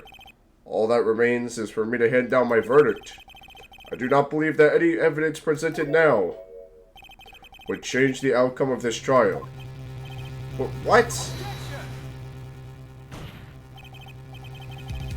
Your Honor, it is our duty to examine every piece of evidence down to the last. I request that Miss Von Karma be allowed to present these pieces of evidence. I suppose you are right, Mr. Edgeworth. I grant permission to do so. However, this one very obvious rule applies here. If these items do not bring any new points, then they will not be accepted by this court. Now, Miss Von Karma, if you please. These pieces of evidence are items left by D. Killer during his escape from the police. He must have been in quite a rush. Yes, Your Honor. D. Killer has left 3 pieces of evidence. Somewhere among the evidence we're about to see, there will be something that will turn this whole situation around, like a miracle. I'm sure of it. That's all we can hope for. The first item is a pistol. Does D. Killer's pistol have anything to do with this case? Does that pistol have any relation to this case? You have yet to perform a ballistics test, so I can't say anything for certain. However, I believe it has something to do with this case, at least to me. That's the pistol that he used to shoot you, isn't it? That's what I believe, yes. Oh? I kept the bullet they removed from my shoulder as a sort of memento. I'm sure it'll be an excellent sample for the test. So that's the pistol that was used to shoot Franziska. It's probably not going to help us very much. The second piece of evidence is this videotape. I bet D. Killer took that from On Guard Mansion. Have you checked the contents of that tape? Unfortunately, there was no time to. Oh yeah. But I would speculate that this tape is very important. Why would you say that? Because he came back to his hideout for it. D. Killer went back for it? That's right. It looks like he was trying to recover it. He injured 3 of the officers at the site. But somehow it looks like they managed to protect it from D. Killer. Shelly D. Killer is no ordinary man.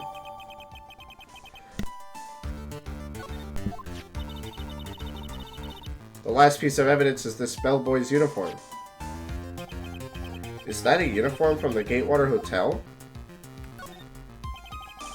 Was that used during the crime? I'm almost certain it was. There's even a pair of black leather gloves in one of the pockets. There's no doubt about it. D. Killer was wearing this on the night of the murder. There's one thing I found interesting about this uniform. And what is that? There's a button missing on this uniform. Oh, fuck. A button. It's a very unique button. I'm sure if we were to recover it, it would provide us with an interesting clue.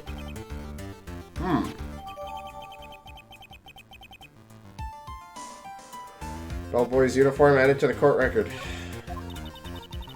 That is all I have to present, Your Honor. It's just as I thought. And what is that, Your Honor? I'm sure we were under normal circumstances.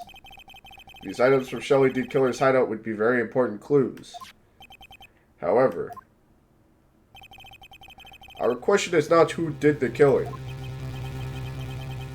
It is who is the client. Yes, that is correct. These 3 items do not tell us anything about that. Thank you for your hard work, Miss Von Karma. You may step down now. Wait, Your Honor. Please allow me to examine this new evidence. Overruled. This court already has all the evidence it needs to hand down a verdict. Wonderful. Absolutely splendid. This judge is such a brilliant man, isn't he? Is this the end? Phoenix. I knew it. There's no such thing as a miracle in this world, is there? I think you're wrong. I think they do exist. But you have to make that miracle happen. You come this far, you can't give up now. But no matter how you think about it, it's... Try, for my sake. Just think about it for a second. There are two ways out of this situation for us. Two? The first. That on guard wish from the bottom of his soul for a guilty verdict. Or make on guard wish for a guilty verdict. Oh. Huh? The killer will always place his client's wishes first. If on guard himself wishes to be convicted, then he will let his hostage go. That may be true, but that's asking me to do the impossible. The second way. Force the killer to end his contract with On Guard. If the killer were to no longer think of On Guard as his client, then he would let Maya go. Yeah, that's even more impossible. I wouldn't say that. I would say that's probably more possible. He's a man who values his duty towards his clients above all else. I know both of these seem like impossible feats at first, but if he could make either one happen, it would truly be a miracle. The bigger problem is, the judge has already said he doesn't need any more evidence. The pieces he was just shown, he's not accepting them. Phoenix, think things through from the other side. Isn't that what has always worked for us?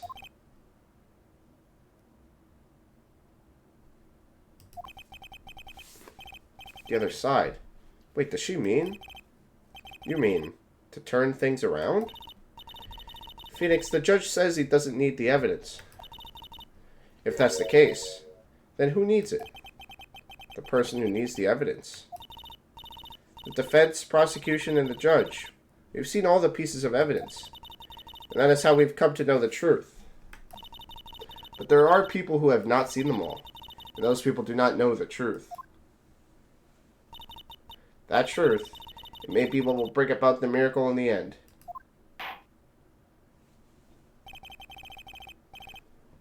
There are no objections at this time, correct? Now then, I will pronounce my verdict. Why don't we all respectfully sit back and listen, kids?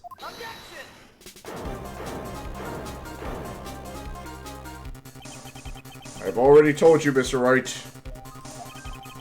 This court does not need any more evidence. I'm not saying it is us that needs the evidence, Your Honor. Then you want to show the evidence to that person? Yes, Your Honor. Please, Your Honor. Mr. Wright, for you to ask with such passion, I will grant you one chance. One chance. Will you show your evidence to who you think is the right person? That's impossible. To turn this situation around in one try. One try, that is all I will permit.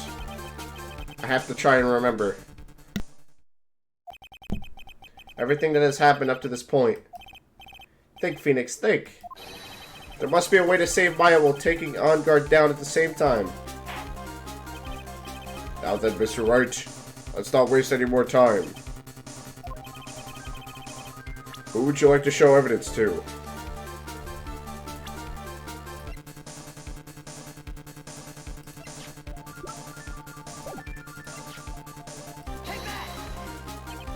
I see. And now, tell this court what one piece of evidence you would like to show this person.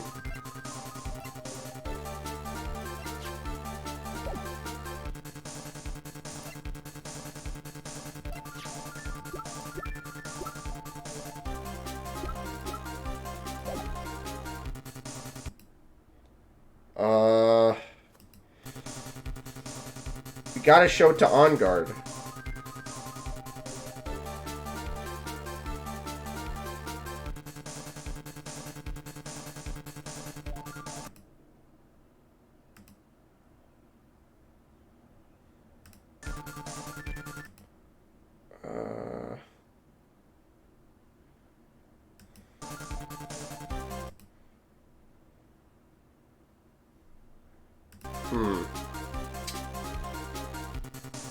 Tell this court what one piece of evidence you would like to show this person.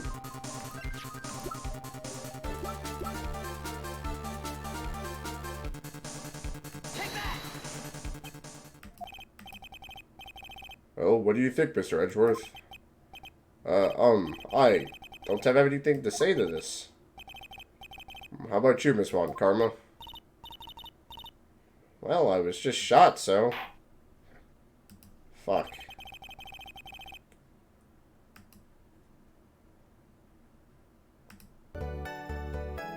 Oops, that's too far back.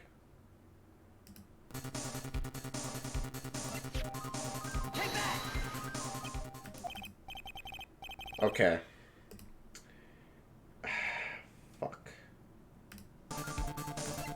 What can we show On Guard to make him shit himself?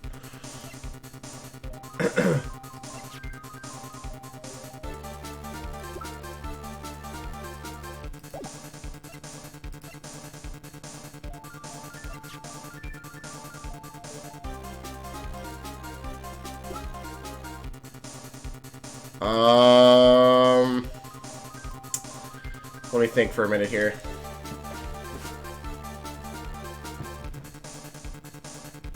Save. Shelly D. Killer.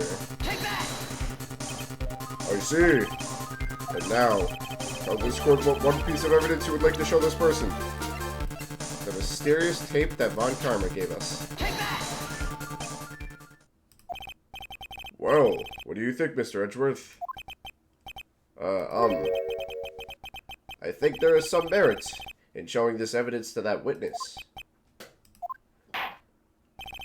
Bailiff, please bring in the transceiver from earlier. Alright, looks like they got a hold of him.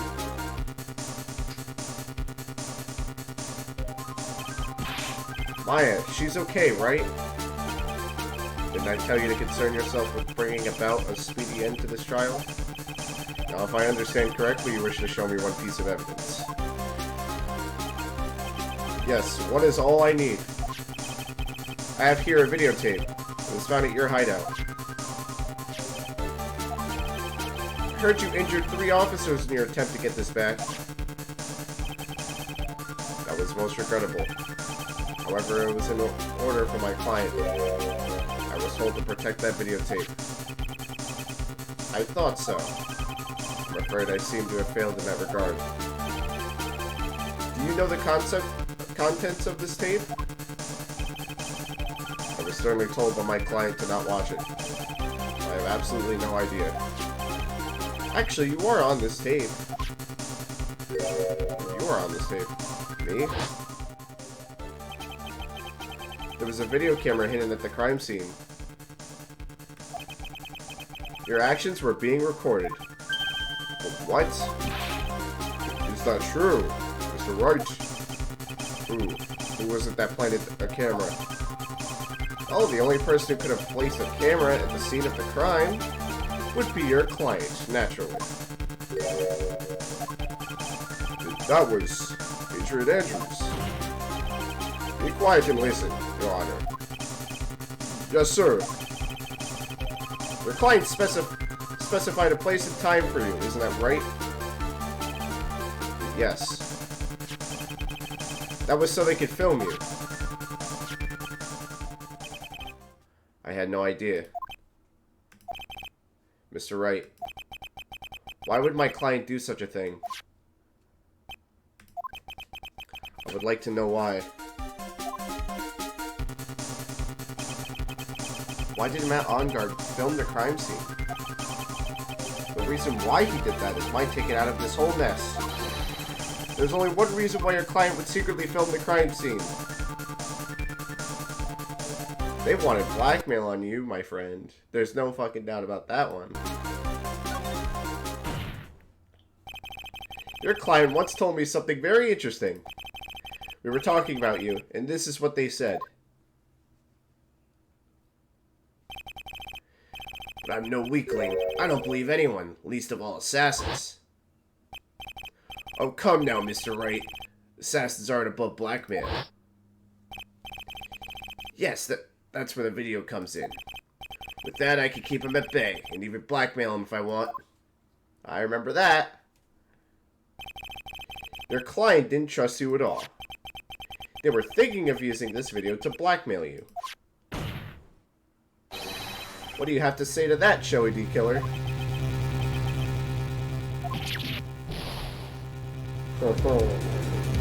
Oh man, here we go. It looks like I was being deceived from the very beginning. Yes, by a natural. That is the kind of person they are. Your client is a person who only thinks and plots of how to use the people around them to protect themselves from any and all dangers that may arise. That is the true nature of your client. I have one question for the witness. Yes? You told us one thing numerous times during your testimony. You said that you detest traitors most of all. Yes, that's right. But what if that traitor was your own client? What would you do then? That's obvious. I would break our contract in that case. And then, that client would become my next target. For the honor of the D-Killer name, even if it takes an eternity, I would follow that person to the ends of the earth to exact my punishment.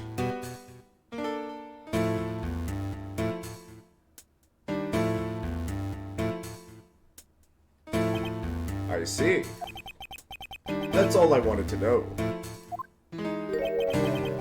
So the traitor becomes D-Killer's next target. Ooh, he's gonna kill Matt now. Ah, I get it. This is how we'll turn this case around. Mr. Wright. Yes? My contract with my client is over as of now. I seem to have a new job on my hands. I will now return to your precious item. What the? I'm not an item. Beep. Maya, I thought I'd never see you again. Oh, thank goodness. Thank God, she's gonna live. She's okay. This trial appears to have come to its conclusion. However, I actually am sort of. I don't quite know what just happened there with the client and the witness and what. Miss Von Karma, where did that?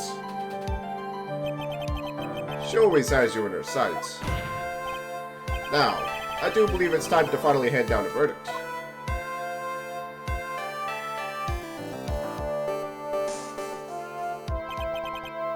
Mr. On Guard? It looks like somehow you got what you wanted. You will finally receive the acquittal you wanted so badly. You should be happy. But before that, I would like to make one final statement. Sometime in the near future, one very betrayed assassin may appear before you. Needless to say, that man is very good at what he does. I'm sure you would understand what I mean if you watch this video. Help me! Now then, Your Honor, the verdict, if you please. Is this alright with you, Mr. Wright? We finally reached the end of a very long battle. Whether he's convicted or acquitted, there's no escape for him now. Go on, Phoenix. Plead whichever way your heart tells you. Right, Chief. Well, fucking plead guilty, duh.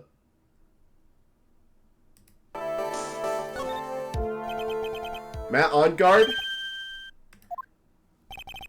Even though I'm a lawyer, I could not make your crime disappear. I think a guilty verdict is appropriate here. Me? My wonderful self? Guilty? Even if you got an acquittal, the instant you set foot outside the detention center, your life would be in danger. No matter which way you look at it. You can't run from your crime anymore. No, guilty, guilty, guilty, guilty, guilty. Oh my gosh. Oh my goodness. He just scratched his... Oh my gosh, that guy is psycho.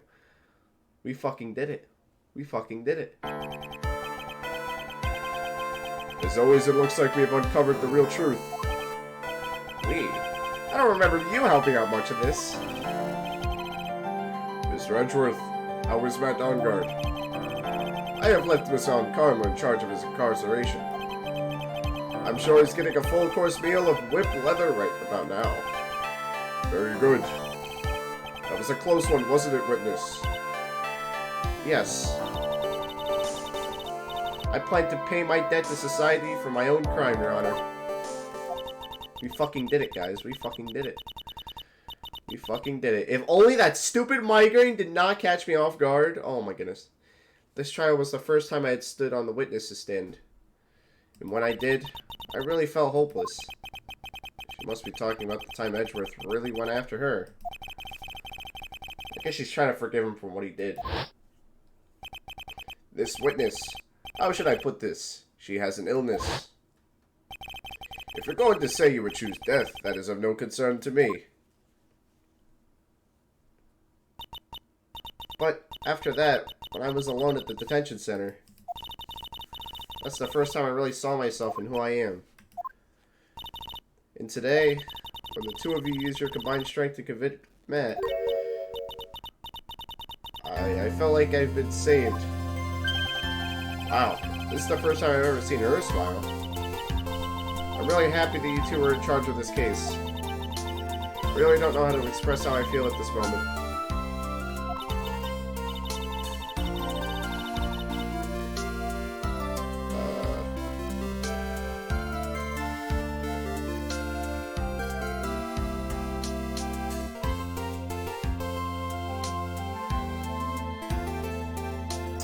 Yeah, I've never seen her smile before. This is a different side of her for sure.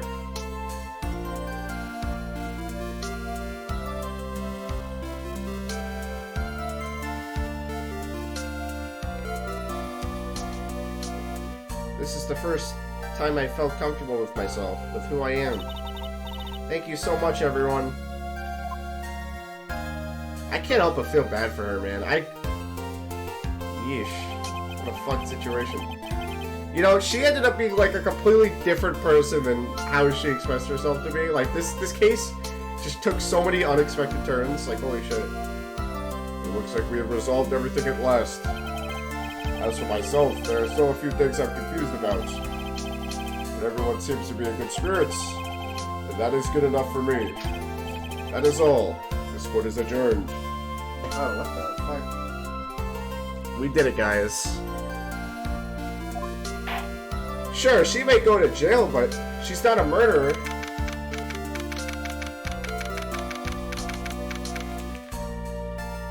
March 23rd, 5:14 p.m. District Court, Defendant Lobby number 3. You were great out there, Phoenix. What I did out there was right, wasn't it? This is the first time you've not gotten your client off. You got them a guilty verdict this time. But you have to look past all that to what's really important. You now realize there is something more than just getting a not guilty, right? Yes, I understand now. Phoenix, think back for a second. Think to the moments before Miss Von Karma arrived at the final pieces of evidence. Think about the incredible decision you had to make.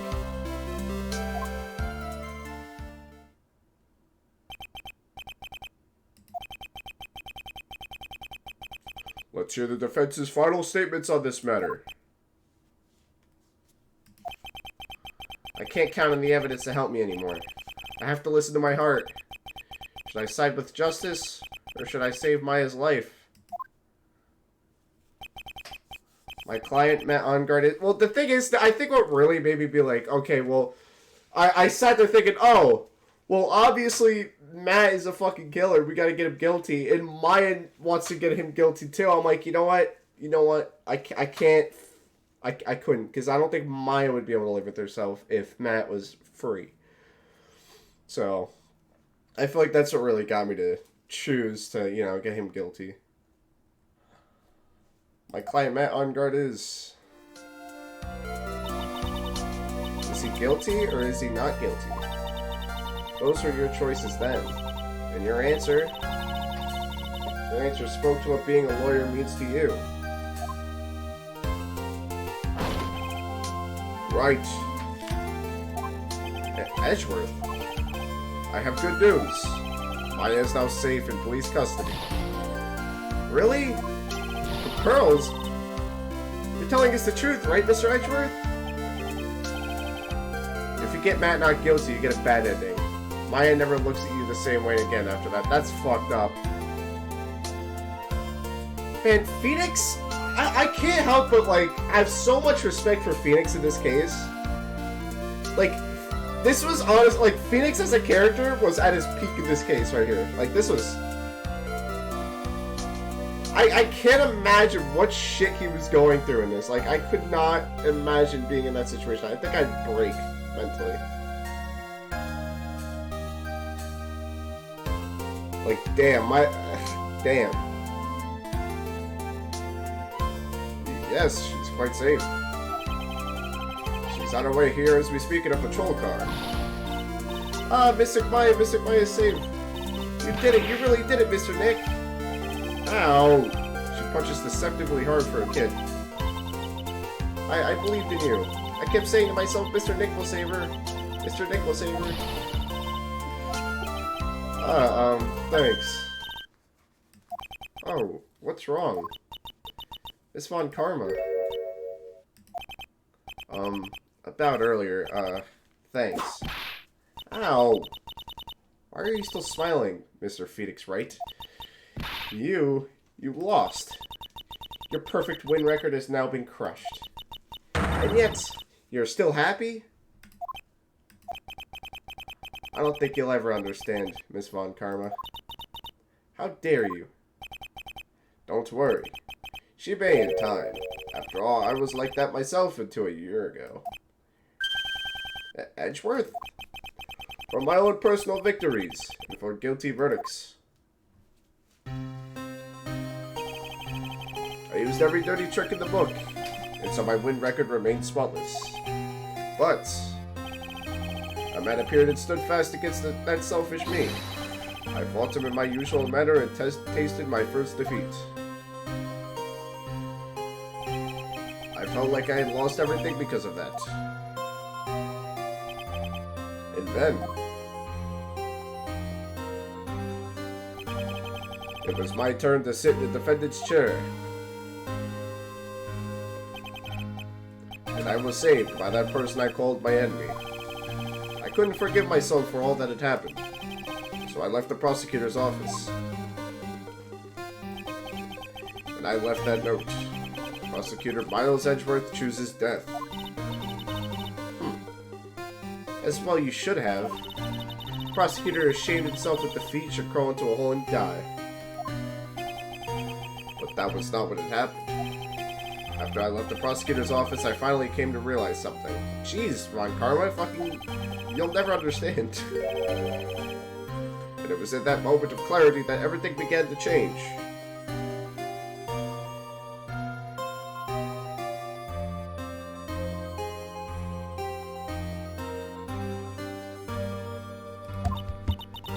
What foolish nonsense.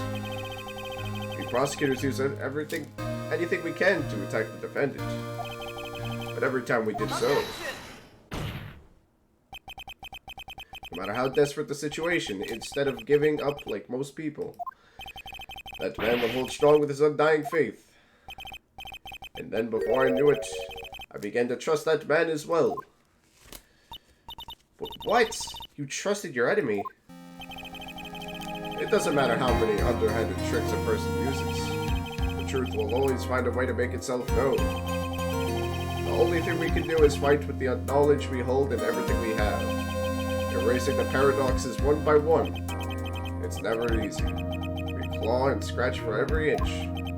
But we will always eventually reach that one single truth. This I promise you. The truth. Yes. That's the reason why prosecutors and defense lawyers exist. But I'm sure you knew that already, didn't you, Wright?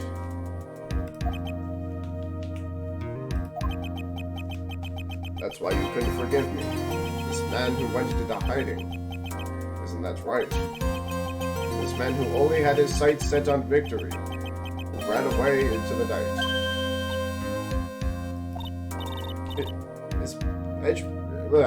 Is Mr. Edgeworth right, Mr. Nick? You really let me down. When you disappeared, I felt betrayed. The reason I decided to become a lawyer to begin with was because I believed in the things you said to me. All those years ago. And you betrayed your own words. That's why, 1 year ago, I made up my mind. I decided that the Miles Edgeworth I knew had died. At least, that's what I told myself. You pathetic fool. But Miss Von Karma? I don't want to hear the wretched whimpering of a disgraced loser. A Von Karma is someone who is destined to be perfect. Miles Edgeworth, you are no longer worthy. You are no longer worthy of being a Von Karma. And neither am I. It's over. It's all over. Francisca threw something on the ground just now. This is an electromagnetic receiver. Isn't that the thing she used to track Detective Gumshoe? I'll return this to the precinct later. There's something else. Ah, isn't that Miss Von Karma's whip? I'll never set foot in another courtroom again. I'm sure that's what she's saying by this action. You should keep this right. Okay. Nick! Maya! What? Maya! Listen, Maya! Oh my gosh, I love this so much. Oh, this was the best case yet. Oh, Nick, I knew you would come through. You got on guard convicted like I knew you would. And on top of that, you even rescued me. Well, of course I did. You know I would never desert you. But we sure pressed our luck in this trial. You're really lucky to be standing here. Whatever. Look, it's over, okay? Besides, if I did croak, I would just come back and haunt you like a bad ghost through Pearly. Is it really that easy to do something like that? Thanks a lot, Nick. Don't mention it. Maya. Oh, Mr. Edgeworth. I'm relieved you're alright. Hey, it looks like you've made some real progress, Mr. Edgeworth. Well, I suppose I'm a little different from who I was a year ago. But yeah, you haven't eaten in days! Alright, I think it's time we've gotten out of this depressing place. Oh, where are we going? Food, Nick! Food! Grub! Chow, I'm starved! I'm so hungry. Even you look like a nice juicy burger on a bun to me, Nick. You think I look like a burger? I'm a prime rib at least. Come with us, Mr. Edgeworth, please. If you insist. Fuck, man. I want Gumshoe to be there too, man. Where's Gumshoe? Alright, how about we hit up our usual burger joint? Don't be silly, Nick. Huh? This case messed up that awesome evening and got in the way of my gourmet food. So I've decided that we gotta make it up by having another feast. Another feast? Come on, Nick. Food. I know, poor Gumshoe, man. Come on, where's Gumshoe? Where's Gumshoe? That'll make this ending 10 out of 10. Ah, there he is. Hey, pal, sorry to keep you guys waiting. Gumshoe, are you alright? Yeah, but I'm really embarrassed. I didn't think I would hit a telephone pole of all things. My boy. And it wasn't a red light that got him? You did it again, city boy. I felt like my dear old heart was gonna give out on me, and I ain't joking. Yeah, it was more exciting than the very last episode of The Steel Samurai. Thanks. Now looky here, Mr. Snooty Prosecutor. Don't you reckon you bullied Mr. Wright too hard? If you don't start being a lot nicer to him, he might just kick it tonight even.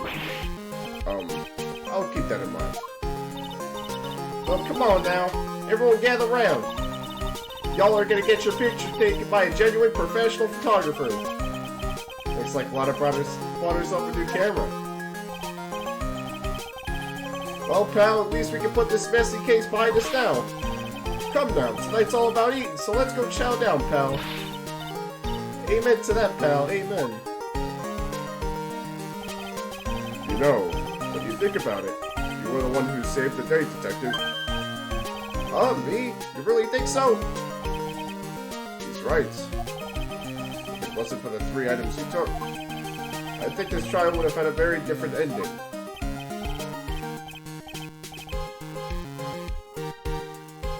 Oh, well, you know, it's...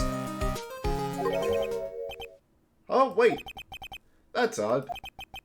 When I ran off with the things from the killer's hideout, I was sure I took 4 things total, sir. What? 4? Yeah, I'm sure I put one of the items in my coat pocket. There was a 4th item? Oh, come on, y'all. It's over.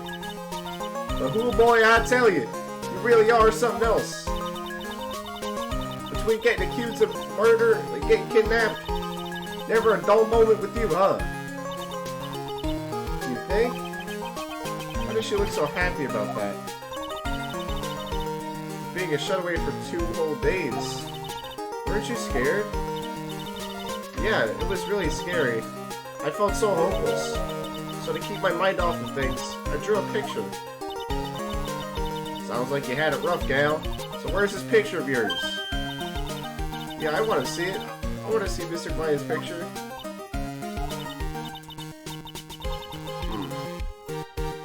No, I don't know where it went. That's too bad.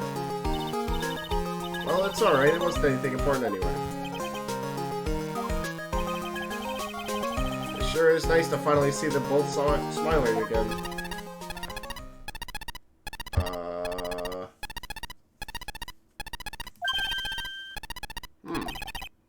What is it, Edgeworth? This thing is picking something up. Ah, that's Miss Von Common's receiver.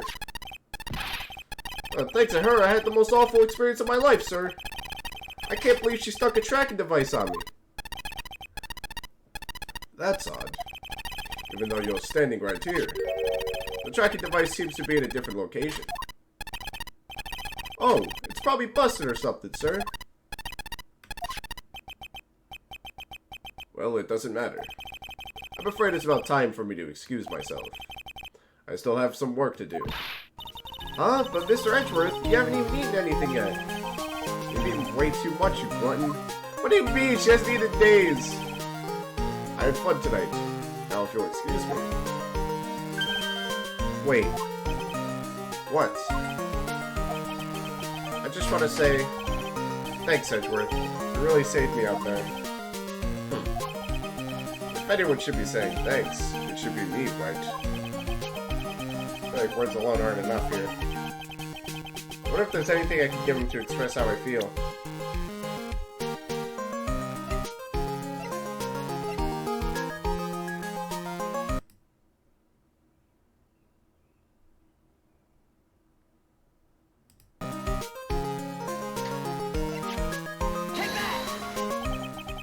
What's this?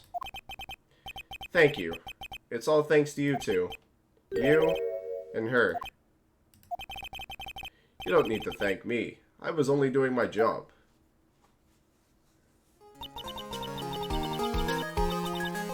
Looks like Mr. Edgeworth has left, Mr. Nick. Hey, Mr. Maya. Yes, Pirelli? I guess you two go back to being lovey-dovey, right? You and Mr. Nick, I mean.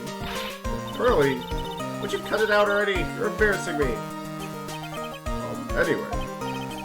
So who's paying for this lovely dinner party? As if you need to ask. I fucking do it. Everyone say thank you to Nick. Yeah, I'm kinda at the point where I can't even buy instant noodles, pal. So I kinda already put your name on the bill. What? Huh? I was the one that saved you guys! What? You shouldn't be paying for my food! Yeah, I got me a situation like that myself. There's this camera shop in the hotel, you see? And I just bought myself this good old beauty here, right here. It better be anyhow for $3,000. Huh? Actually, I reckon you bought it for me since it's on your tab and all. What? Is this great, Mr. Nick? Yeah, Nick. Why do I suddenly feel like screaming? Oh, you don't need to hold back now, you hear? Yeah, pal. Time to let it all out. Oh, fuck. This is gonna be the first time I hear the real you. Oh, hey, Dan, what's up? I'm literally at the end of this fucking game. I literally am in the last scene. Go on, it's been a while since I heard you say it. I've been busy being a hostage and all. Alright then, if you say so. Oh, this shit again! You're gonna be fucking kidding me. SL, oh my gosh, SL, you're gonna be fucking kidding me. I beat it. Dude, the microphone is not gonna work. Let's just watch the final scene.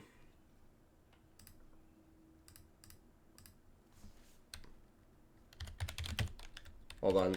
I'm just gonna play the last scene.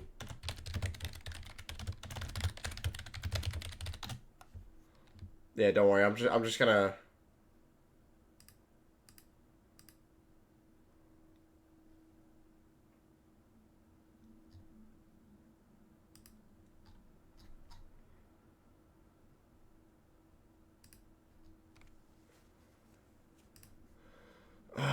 Let me just go back.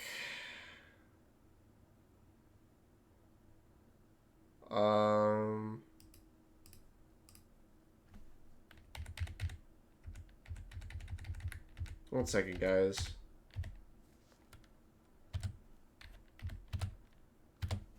Alright. One second, I just gotta share it.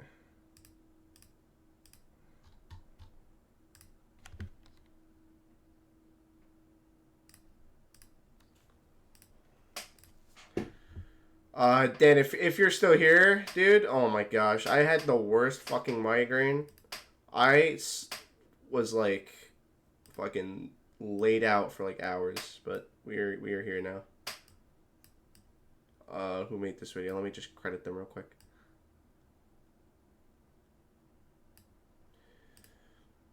This video belongs to...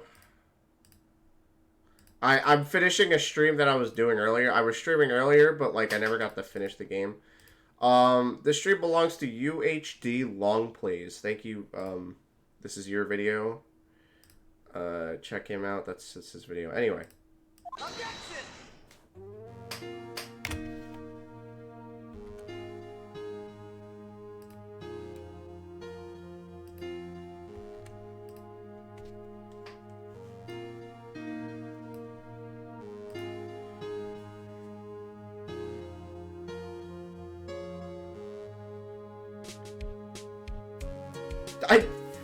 You got accused of murder for...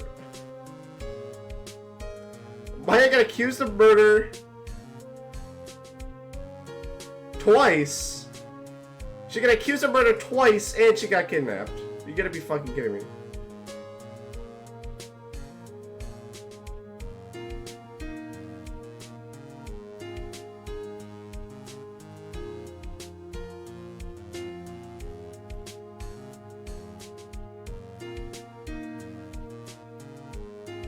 Fucking... I will say, I think I like the first game better, but this case was definitely the best in the series so far. Don't tell me Maya gets accused again. She better not get accused again after that.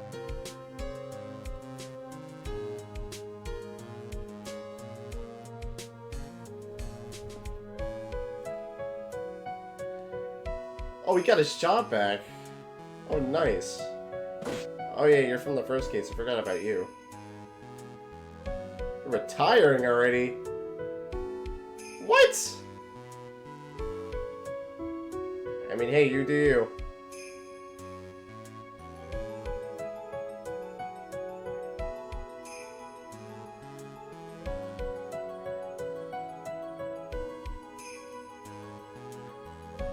Oh, this fucking guy.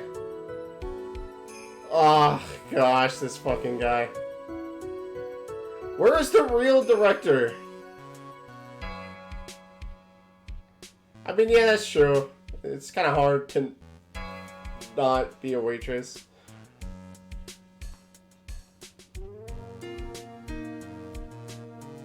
Oh, gosh, I hate that guy so much.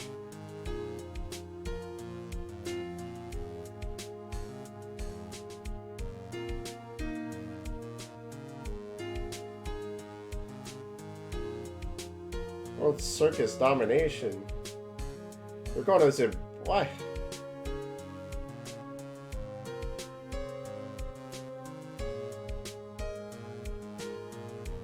I am so glad we skipped like half this case, the third case. Now I have to ask: do they ever appear again in Case 3? Do any of those characters appear again?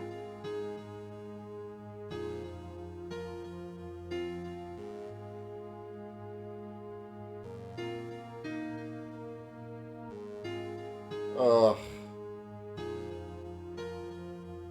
Hottie makes one cameo and that's it? Okay. Oh my gosh, that's the worst character in the series right there. Not Hottie, but that guy.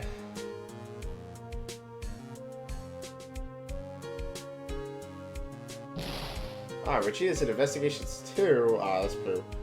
Old bag.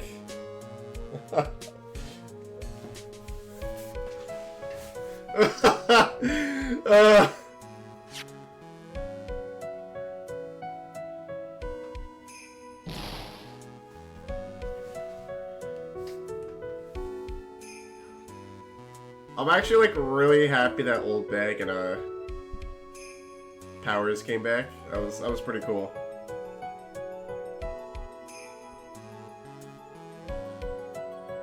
Oh, it's so funny.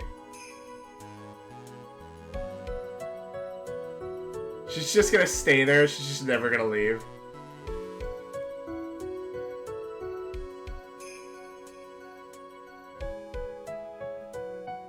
See the letter from Von Karma. Said after I get out, I should feel free to consult her about anything at all. I haven't been live that long, dude. Probably like under an hour. But before I streamed for a couple hours. After this, I'm going to lay down. I'd like to request my What? But you're still on the loose! The killer's still on the loose!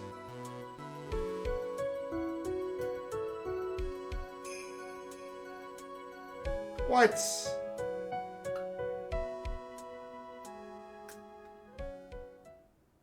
What? We gotta find the killer. March 23rd, 9:42 p.m. International Departures, Gate 12. What? What's happening? What? We're at the airport? What the fuck? Where are you going, Francisca? How'd you know I was here? With this. That's... I heard you were planting things on a certain person. Things like tracking devices in his coach, for example.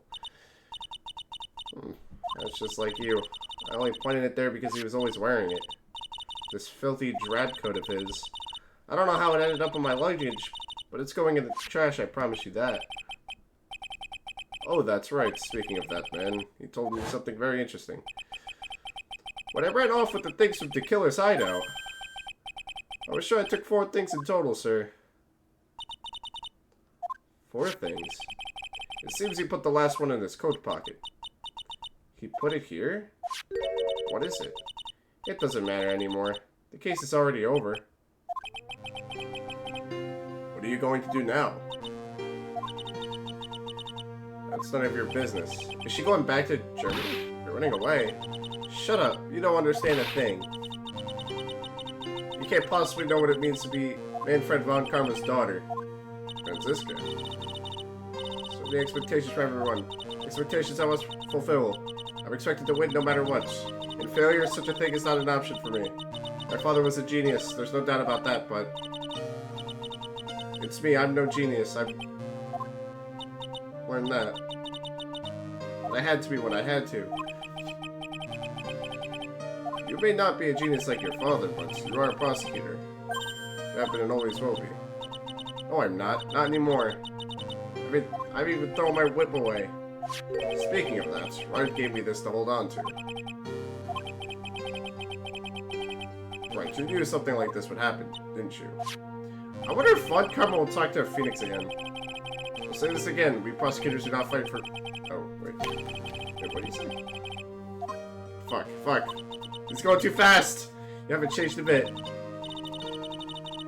Always left me alone and walked down ahead without me. Alice Edgeworth, I've always hated you. And finally my chance to take revenge on you arrived. If I could win against that man, if I could make Phoenix Wright bow down in defeat, then this girl you left behind would have risen higher than you. That was supposed to be my revenge. I see. You know, I can't do it. I can't change who I am. I can't throw away everything I've been until today. I believe you can, just like how Adrian Andrews did. Adrian Andrews? You're going to use her during the trial, right? But you were dependent on your father by using his tactics. Isn't that right? Today you chased after me, after I had left you behind all these years. That's why we're standing here now side by side. I have no intention of stopping. You say you're going to quit your walk down the prosecutor's path. And this is where we part ways, Franziska von Karma.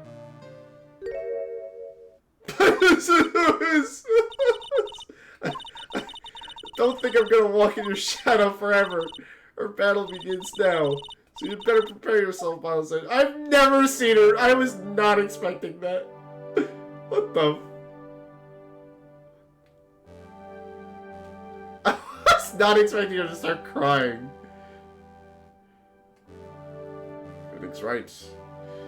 One day, someday, I'm sure we'll meet again in battle. Until then, this last piece of evidence that never made it to you. I'll take good care of this fourth piece.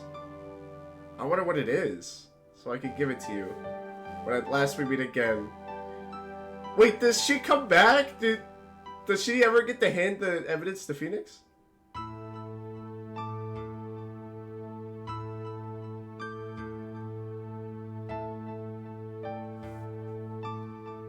It says Nick on it.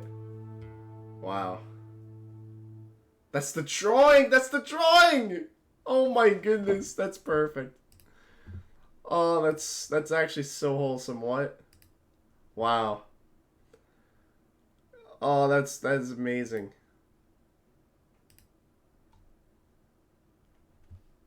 Wow. I couldn't help but like actually feel bad for crying. I'm not gonna lie. Yep, that's the last piece of evidence that it's Maya's drawing. Damn. Damn, that was crazy.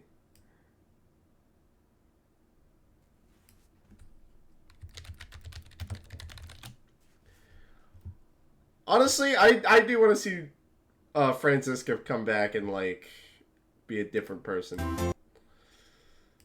Well, that wraps up Justice for All. So now we got, well, I guess we're gonna do Spider-Man another time, not today. But after that, we'll do Trials and Tribulations. And then, well, I would assume tomorrow I'll probably end up playing Sekiro. Dude, that case was probably the best in the series so far. Like, that was really fucking good. I'm so bummed out that I got a migraine, like, right when I was about to finish it. That was... Oh my gosh, that pissed me off. Well, at least we got to finish it. I know. Well, Dan, if you're still here, let me know if you could do Sekiro tomorrow. Because I really do want to beat Sekiro. I really want to beat it. I know Spider-Man's not gonna be that long. I've played Spider-Man games before. I know they're not that hard. I'm sure I'll figure it out. They look fun. I've seen some gameplay.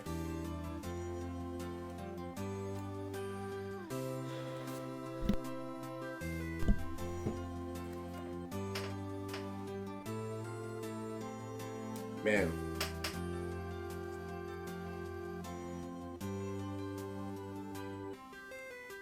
I will say, overall as a game, though, this game was definitely weaker than the first game, without a doubt. It was weaker overall.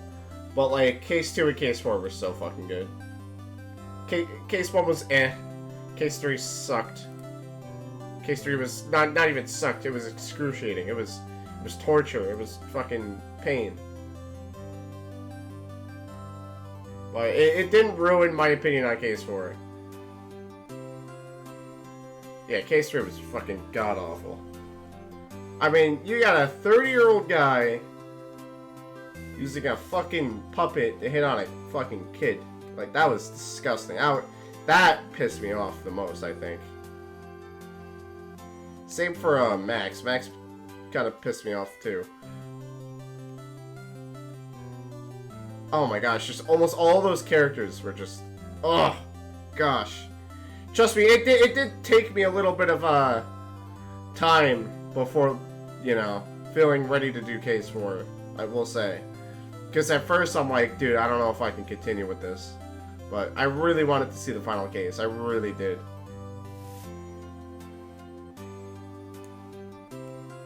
Yeah, let's not talk about it. Anyway, with that out of the way, I'm gonna end things here. And I'll take the other streams and put them together and upload them. So on that note, thank you guys for stopping by. Stay tuned for my stay tuned for part 2 of the Sekiro experience, which is currently in the works. And I will be uploading these streams to YouTube, as well as probably playing more Sekiro tomorrow. If not Sekiro, then Spider-Man. But yeah. With all that out of the way, I will catch you all next time. Peace out, fellas. Oh, and I'm very glad.